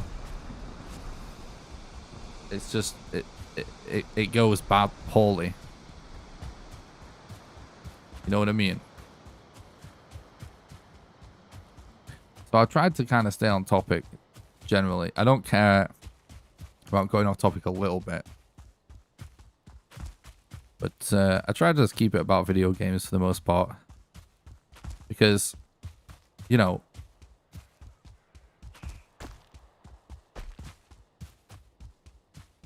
there's plenty of crazy shit going on in the world. Video games are a way to escape it. So if someone's chilling watching video games on Twitch, in my opinion, they don't want to listen to you grandstand and rant about the shit stuff in the world people are watching your stream to avoid. If you're providing somebody with a relaxing experience that's entertaining, you're probably not doing your job if you're talking about like politics, religion, COVID. When just think how crazy it is how little we talk about that. That's on purpose. I want to fucking hear about it when I watch a Twitch stream. You know what I mean? So many crazy things going on in the world. In real life, if we had the conversation in the pub, we'd probably talk about it. But this is entertainment, and it's not entertaining to be bored to death to listen to someone that is not educated on a subject remind you of how shit the world is while you're trying to relax. So the way I wouldn't really say it easily fits into a rating of like E or 18 plus. The way I approach what I do, I don't think about it like that. The way I've ever approached anything I've tried to be good at in life is just to kind of do it the way that I like to see it done as a fan of it, if that makes sense.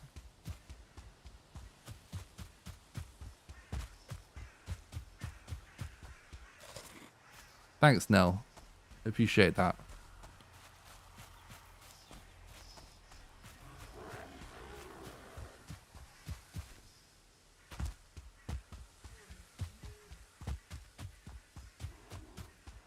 And I would just add to that as someone who has had mental health issues with anxiety and panic attacks, like, watching content is an amazing way. Hold that thought. I fucked it up. It's an amazing way to it can be a good coping mechanism or a nice place to find like-minded people that don't stress you out. And as someone that has issues with anxiety and stuff, if I'm not feeling well and my anxiety is up, the last thing I want to listen to is someone passionately ranting and raving about something controversial. You know, I want to relax. So I just try and it's do unto others, you know. I'm not a religious person, which we don't need to talk about. But I do believe in, you know, doing unto others. That's what you'd have them do to you, if you know what I mean. I believe in that. So that's how I approach the stream. Or try to. I fail all the time, but that's okay. But that's like my aim, you know. Thanks, Harry. Oh, I appreciate that. I'm glad you like watching the stream.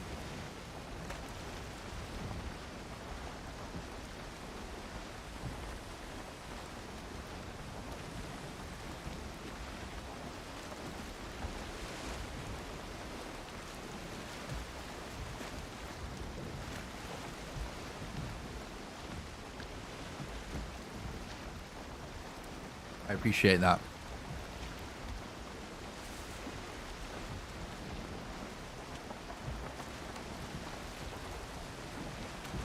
That was a pretty fast elder. Be so good if we actually find a swamp quickly as well.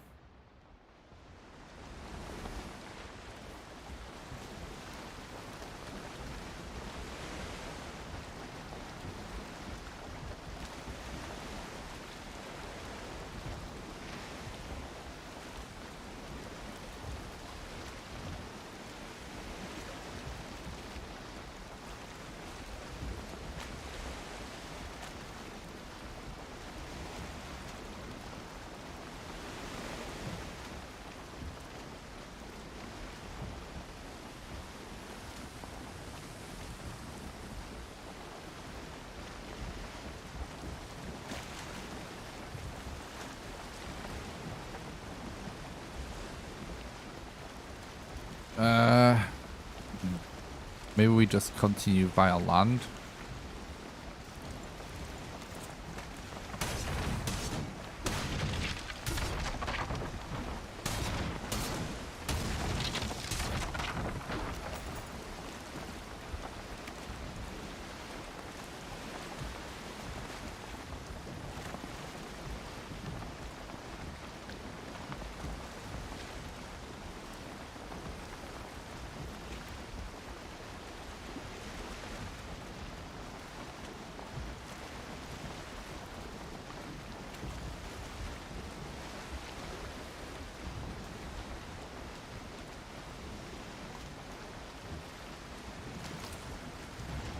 Nice. Thanks, Archie. I appreciate it, dude. That's sweet. You're knocking him down. You know how to do backup of your world? Yep.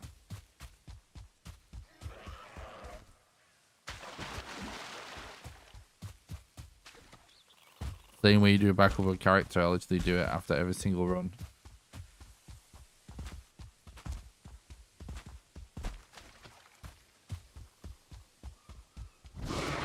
I appreciate that call. That's nice to hear.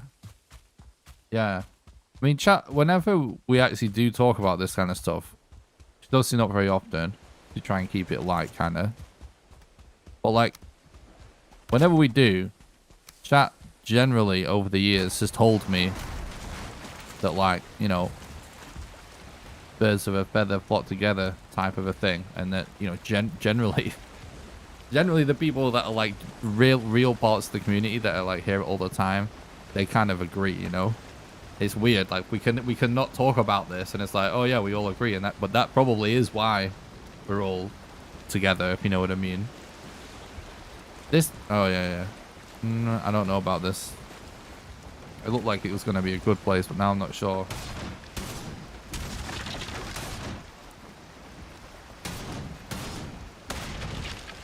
Yeah, it's gonna be awesome, Archie. I'm looking forward to it. Are you going to just be like instantly on learning the run?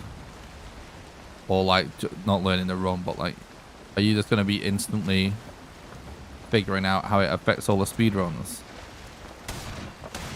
Or do you have like other stuff planned?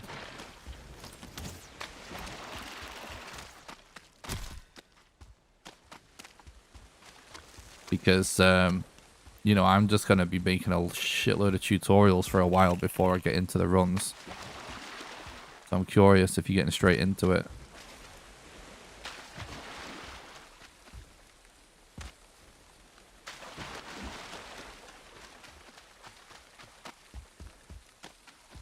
Yikes. Kind of a scuffed swamp, unfortunately.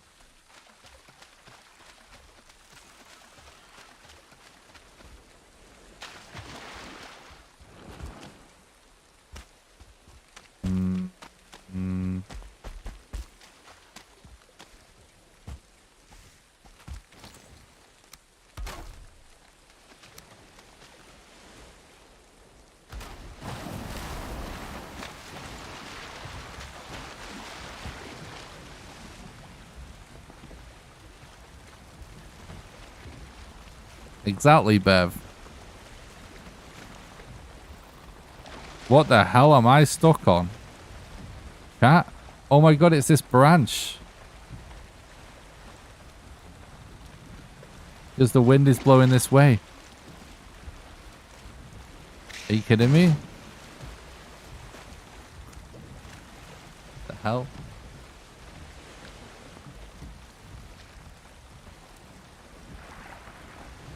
Yeah, exactly, yeah. That's good, like, if you're going straight on it, because it might save me some time when I come back to the run. I can just ask you some stuff.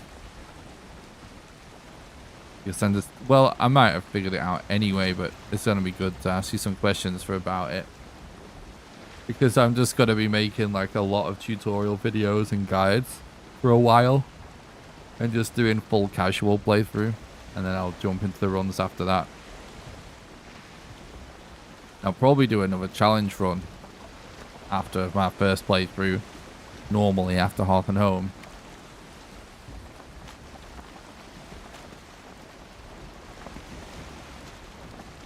There is a plains there. We could go there actually.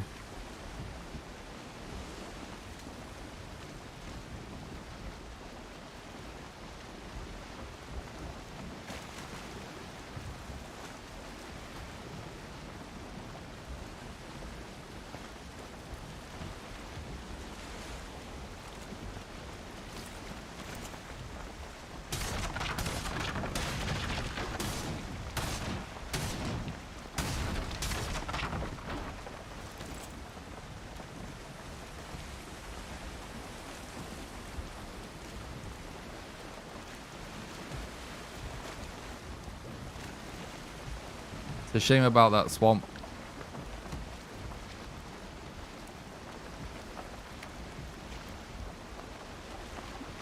Probably going to be a reset, but let's just see what we get.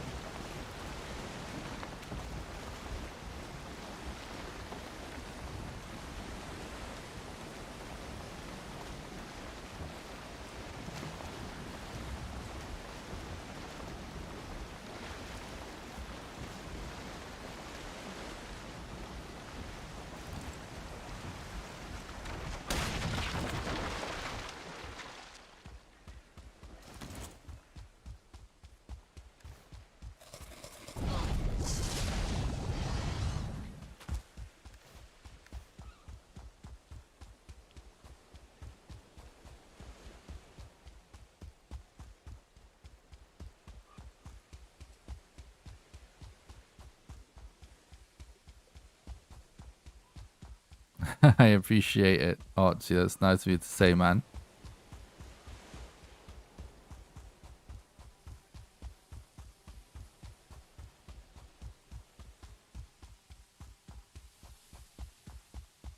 I appreciate comments about the music. I spend I mean, obviously there's some music that I reuse all the time, but when I choose new music to use for a video, I have spent so long looking for music. I've always put a lot of effort into good music choice for videos.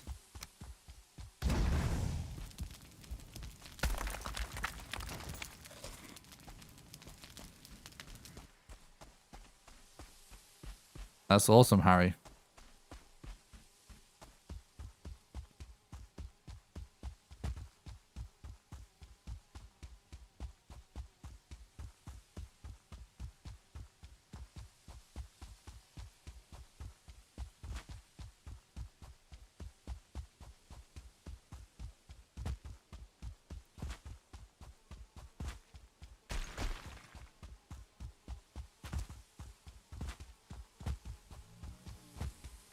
I appreciate that.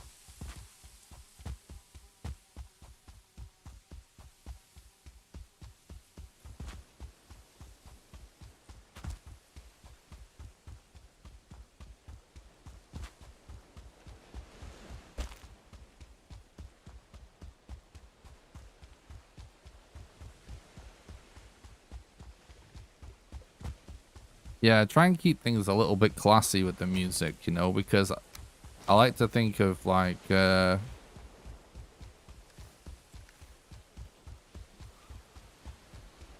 know how to say this, but like basically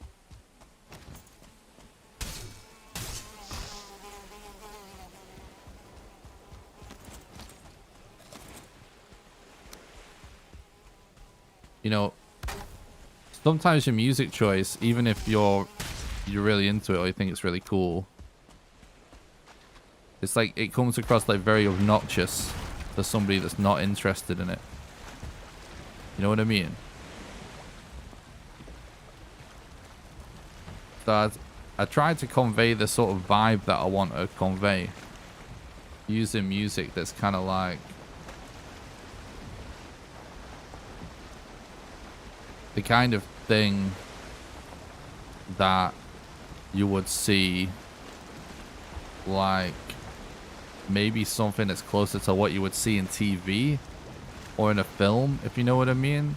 Like something that isn't basically I'm trying to avoid popular music or something that seems like cool right now, because it almost always becomes dated super quickly and there'll be someone that has a more extreme reaction to it. But if like for like all the action sequences where I use classical music, it's like I know that not everybody likes classical music, but everybody is used to hearing music like that in times like that with films. So it's like it conveys a certain classic vibe that I like, but it's also like not offensive or annoying to people. You know, do you see what I mean?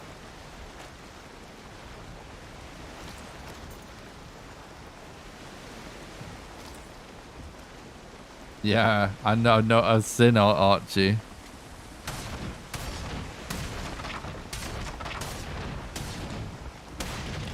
I noticed some comments on your video one time. You know, I like the music that you listen to, but that is what happens. Like, you kind of, if you choose like popular music, like the kind of music that people actually actively listen to, whatever kind of genre it would be, it doesn't matter what you choose, someone's going to hate it. But if you choose something that doesn't sound like it is that, it sounds more like something that you would just randomly hear in a film or a TV show, most people won't even think twice. They'll just feel the kind of vibe that you have for it. You know what I mean? I mean, totally reasonable to do that, Archie. Makes sense, dude. It's a nightmare. It's hard. It's hard to get something that sounds good that doesn't annoy people.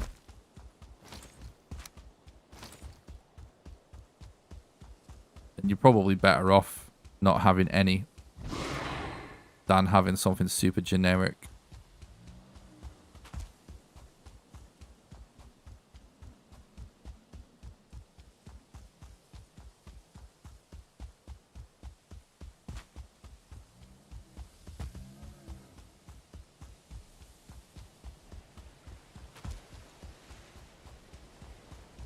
This is a dead run, but I'm curious about this place or RNG.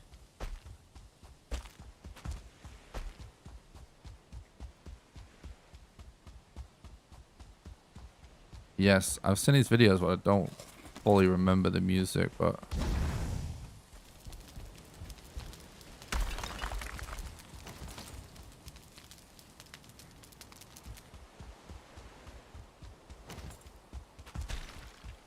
like, to anyone, like, yeah, people probably don't know this at this point because it's been so, my community is so different now. The number one thing that, the number one sort of type of gaming content that inspired me to be interested in creating content in the first place is stuff from GameTrailers.com back in the day when that website was still active. And, like, I still aspire to make content as good as that. I'm of the opinion that a lot of the best gaming content ever created was all already done in the early 2000s by, like, Screw Attack and Game Trailers. And for whatever reason, as YouTubers and streamers became more of a thing, you know, those business models became unviable. So now it doesn't make, what they used to do wouldn't work these days. But it was like some of the best content. Still, like some of the highest quality gaming content ever created. There's not many YouTubers that can compete with that.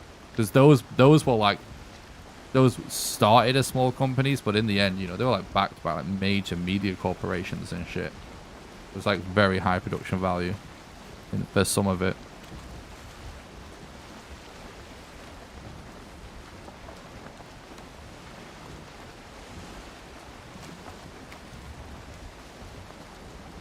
So like when I say like it was like 10 years ago or something, probably more by this point, that I actually started trying to learn to make videos. I think the reason my editing is what it is because when I was trying to learn, that's what I was trying to emulate, which is much, it's completely different. So at the time, there was nobody that like did like high quality content like that on YouTube. These are all companies that like were huge just on their website, right? And they post their own videos on the website. It wasn't YouTube content, and it was much higher quality than YouTube. I don't mean picture quality. I just mean like their actual content was nuts compared. And so that's still in my head, sort of like. Don't get me wrong, there's lots of YouTubers that I think make insane content that also inspire me these days, but they usually inspire me in other ways than production quality.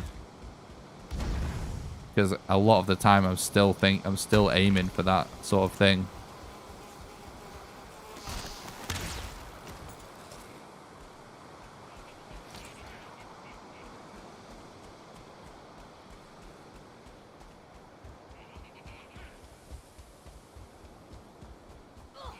Yeah, exactly. I like that kind of vibe.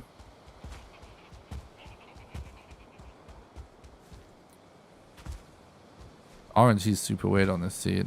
Just getting constant weird RNG tonight.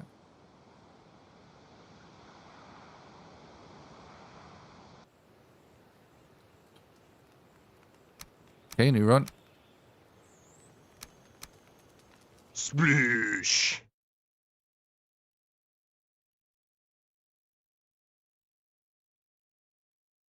Angry Video Game Nerd as well. That series is still, to me, the best gaming content on the internet. In fact, like the best episode of AVGN, I think, was actually posted just a few weeks ago. I posted it on Twitter. It's fucking incredible. It's literally, I can't remember what it's called. I think it's Fear and Loathing in Vegas Games or something like that. And the guy made a freaking a complete spoof of the movie and book Fear and Loathing in Las Vegas, right? where he's playing as like Johnny Depp's character in the movie. In a review of him playing an NES game called Vegas Games, so they're playing casino games, right? And the whole they actually go to Vegas to play Vegas games.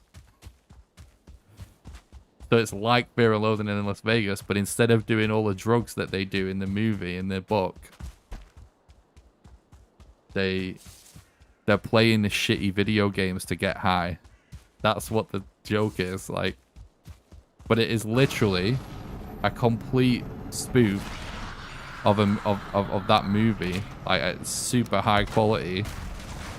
And it's absolutely genius.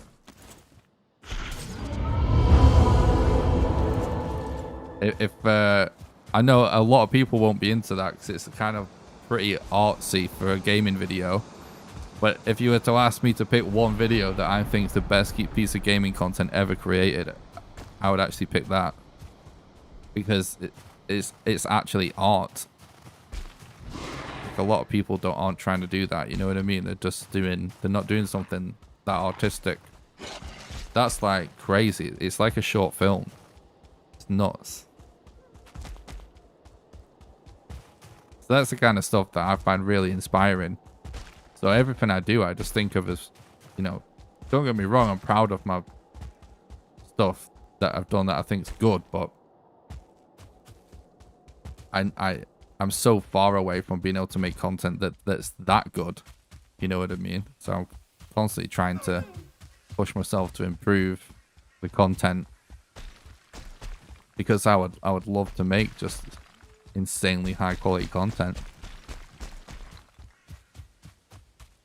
Like, if my YouTube channel legitimately blew up, where it was actually massive, right? I might make so many different kinds of different series of videos. I might even consider doing something like that. That's actually like sketches and some comedy stuff. You know what I mean? There's so many things I could do.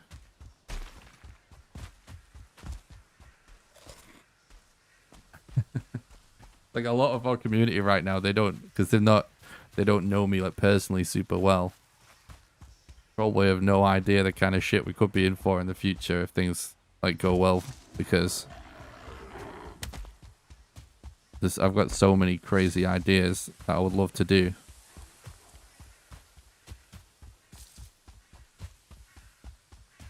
That, you know, we could do if we had a budget.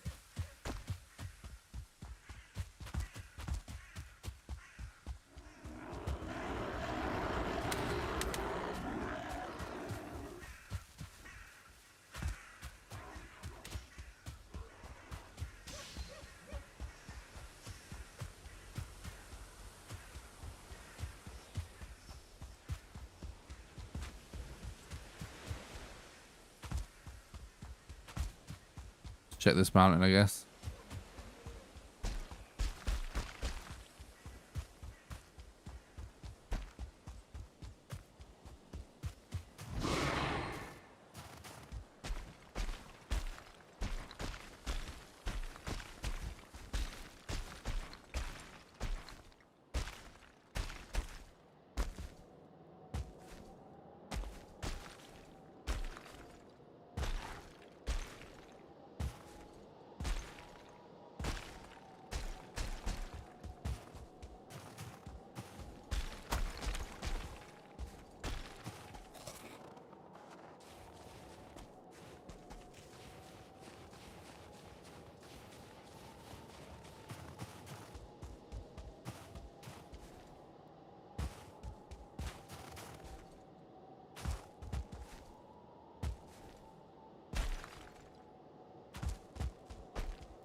Too many bad structures. Unlucky.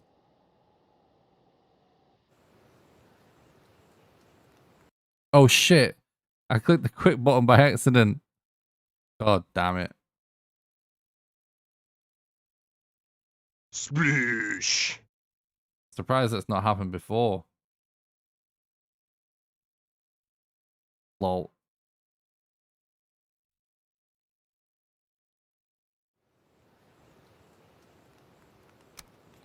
Okay, new run.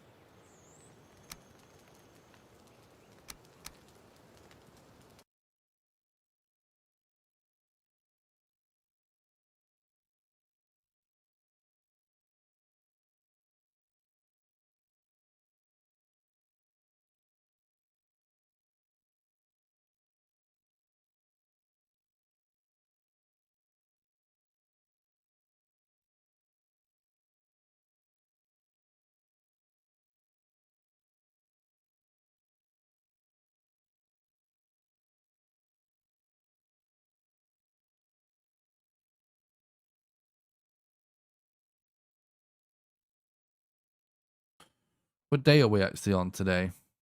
I might run a different category tomorrow. I've had like a good few days in a row now grinding this category. Friday tomorrow. Yeah. Ready for adventure! We'll see. We'll see.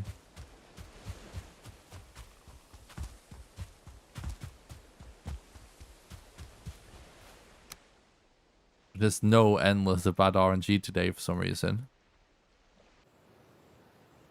So if we don't get a good run today,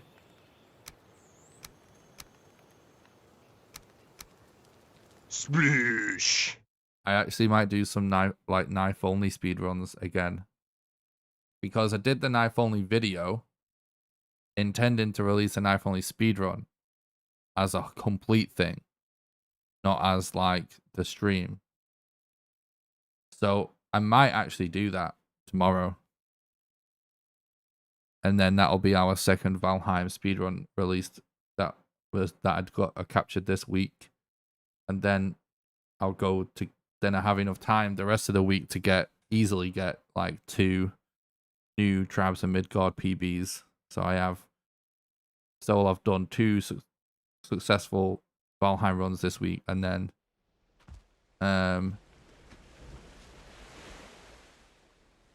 2 Trabs and Midgard. That was my plan this week.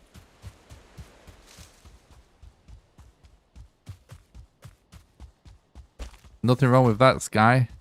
As long as you're having fun, that's the main thing.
Doesn't look like a very good Black Forest. It looks like a tiny one.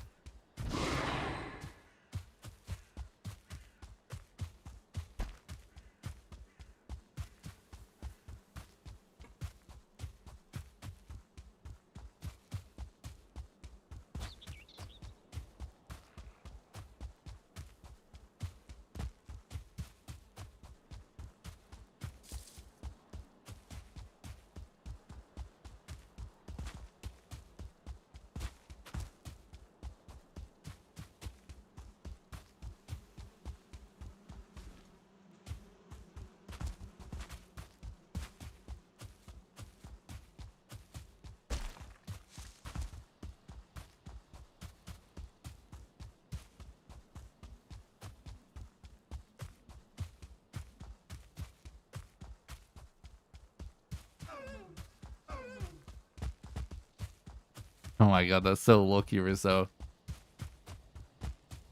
It's so funny though. I feel like when I first started playing the game, it was so easy for me to find the Elder like location. I actually got so lucky.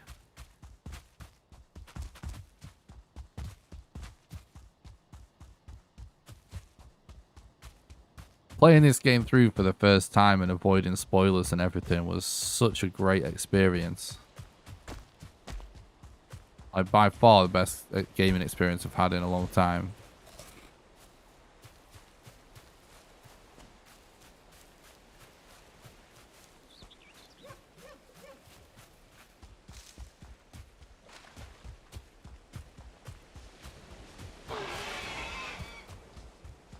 Oh yeah, I died a lot as well.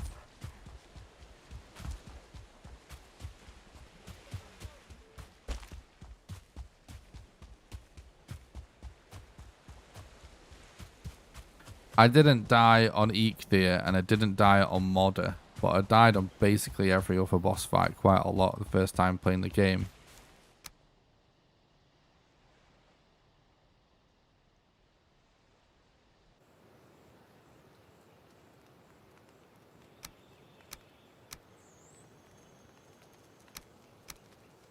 Sploosh. I'm pretty sure anyway that was the case, what I just said.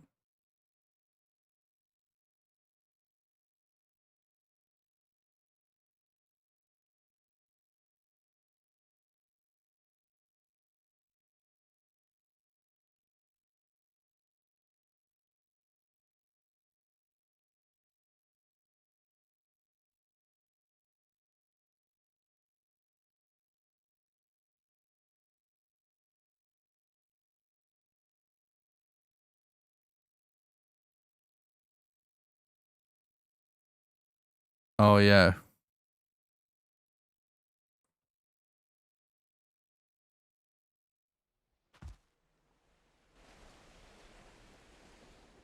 For adventure!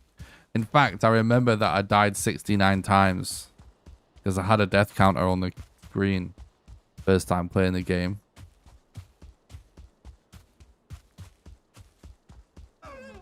I died 69 times between like starting the new game and killing Yugloth.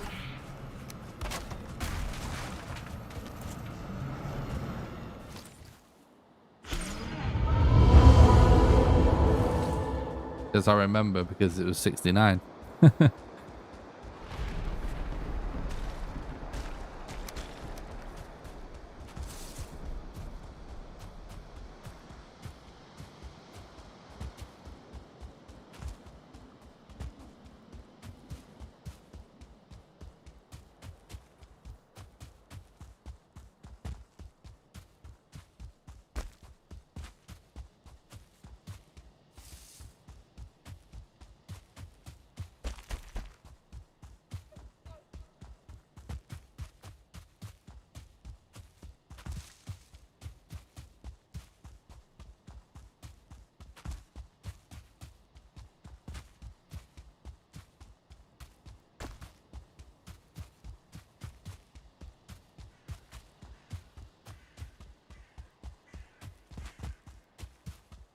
Oh yeah, definitely.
Guys, my current new PB of 43:10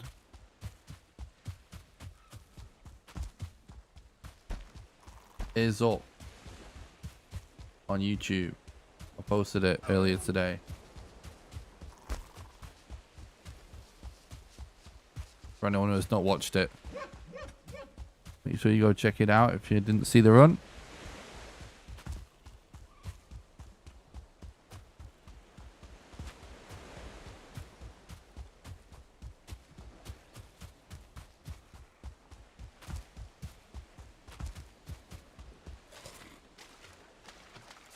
I bet I've done an insane amount of attempts in the last few days. I've done almost 100 attempts. Done like 80 something attempts, I think, the last few days.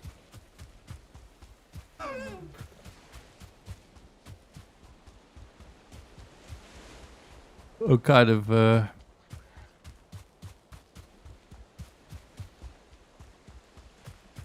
I'm over this RNG right now.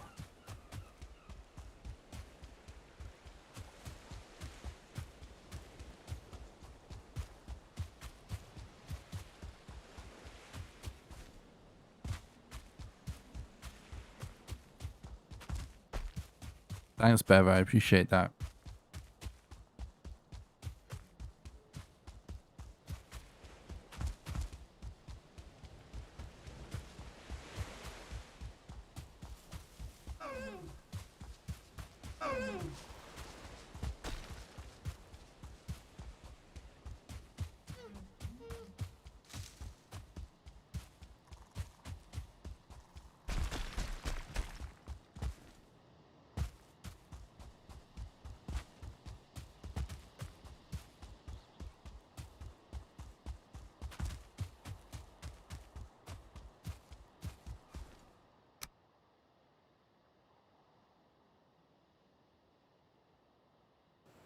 Sploosh. We've had 2 hours and 35 minutes of some of the worst RNG I've had in ages. Oh my god.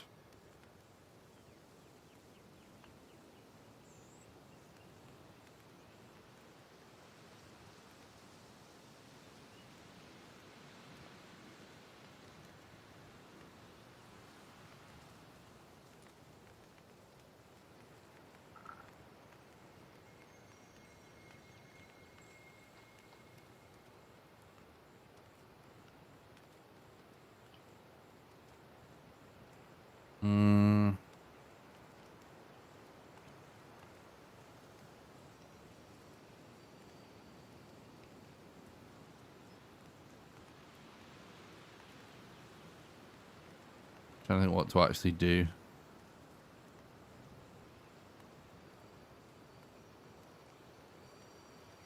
I have my limits. You know, we've usually gotten some good runs by now.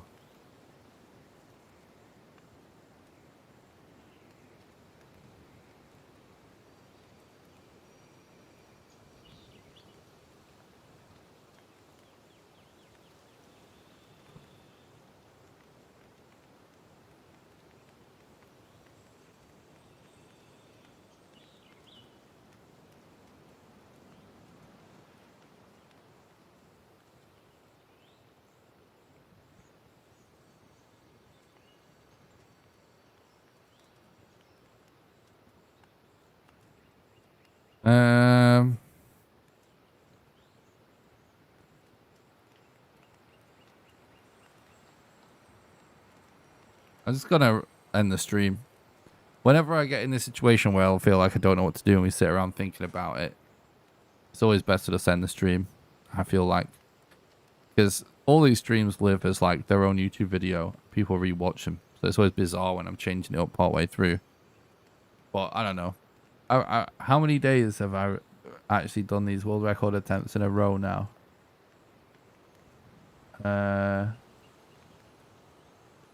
Streams. 1, 2, 3, 4.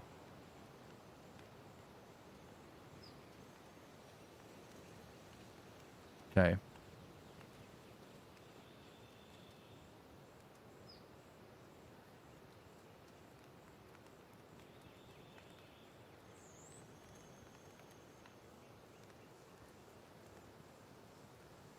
Yeah, I appreciate that. It's just I'm a bit tired. I'm still getting over being a little sick. I've got a sore throat. And we're just... It's so rare that we get RNG this bad for so long, you know? Like, it usually doesn't take 2.5 hours. Like, usually, like, maybe 90 minutes. But 2.5 hours. Super annoying. Nah, I won't do what chat demands like that. But what I will do tomorrow, guys, which should be even more exciting, is I will do some knife only, no armor, new game plus speedruns.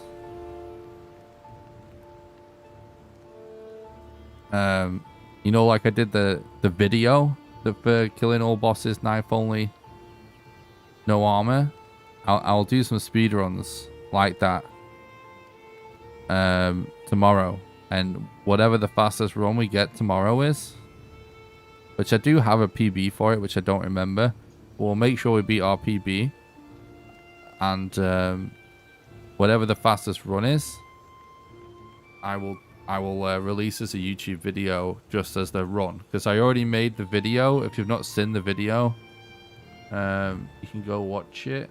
Let me find it for you real quick.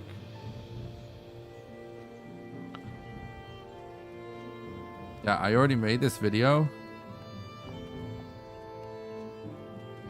where I show killing all the bosses with just the flint knife and no armor. And I actually recorded that footage whilst doing speedruns, and I said whilst I was doing it that I'll release the video, and then after that we'll come back to speedrunning it, and I'll release my fastest time as a speedrun video on YouTube as well. So we'll do that tomorrow, guys, and I'll make it a way longer stream than tonight. I know I've only streamed for like 2 hours 40 minutes, but it's been 2 hours 40 minutes of some of the worst RNG I've seen in the game, so it's really annoying. And I'm not going to play and just get salty about it. I'd rather just leave and come back tomorrow, run something different. It's been like 4 days running this category, and we did PB, so that's good. I want to run more stuff before the update comes out, because the runs will change. So I'm gonna go for now. So thanks a lot for watching. I really appreciate it. If you want to support the content, by the way, I want to remind you guys of a couple of things.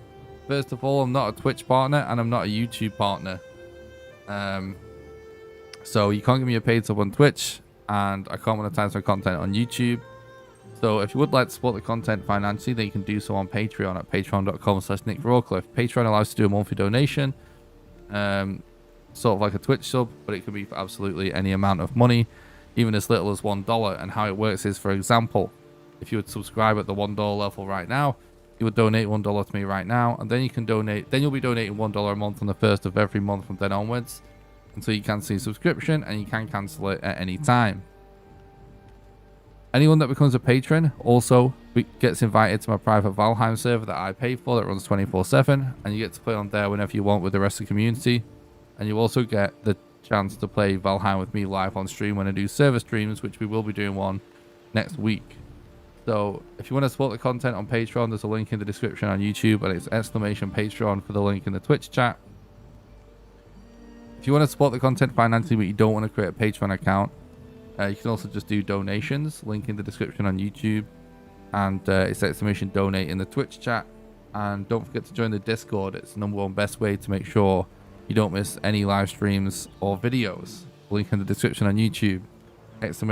!Discord in the Twitch chat. Thanks, Thomas. I really appreciate that.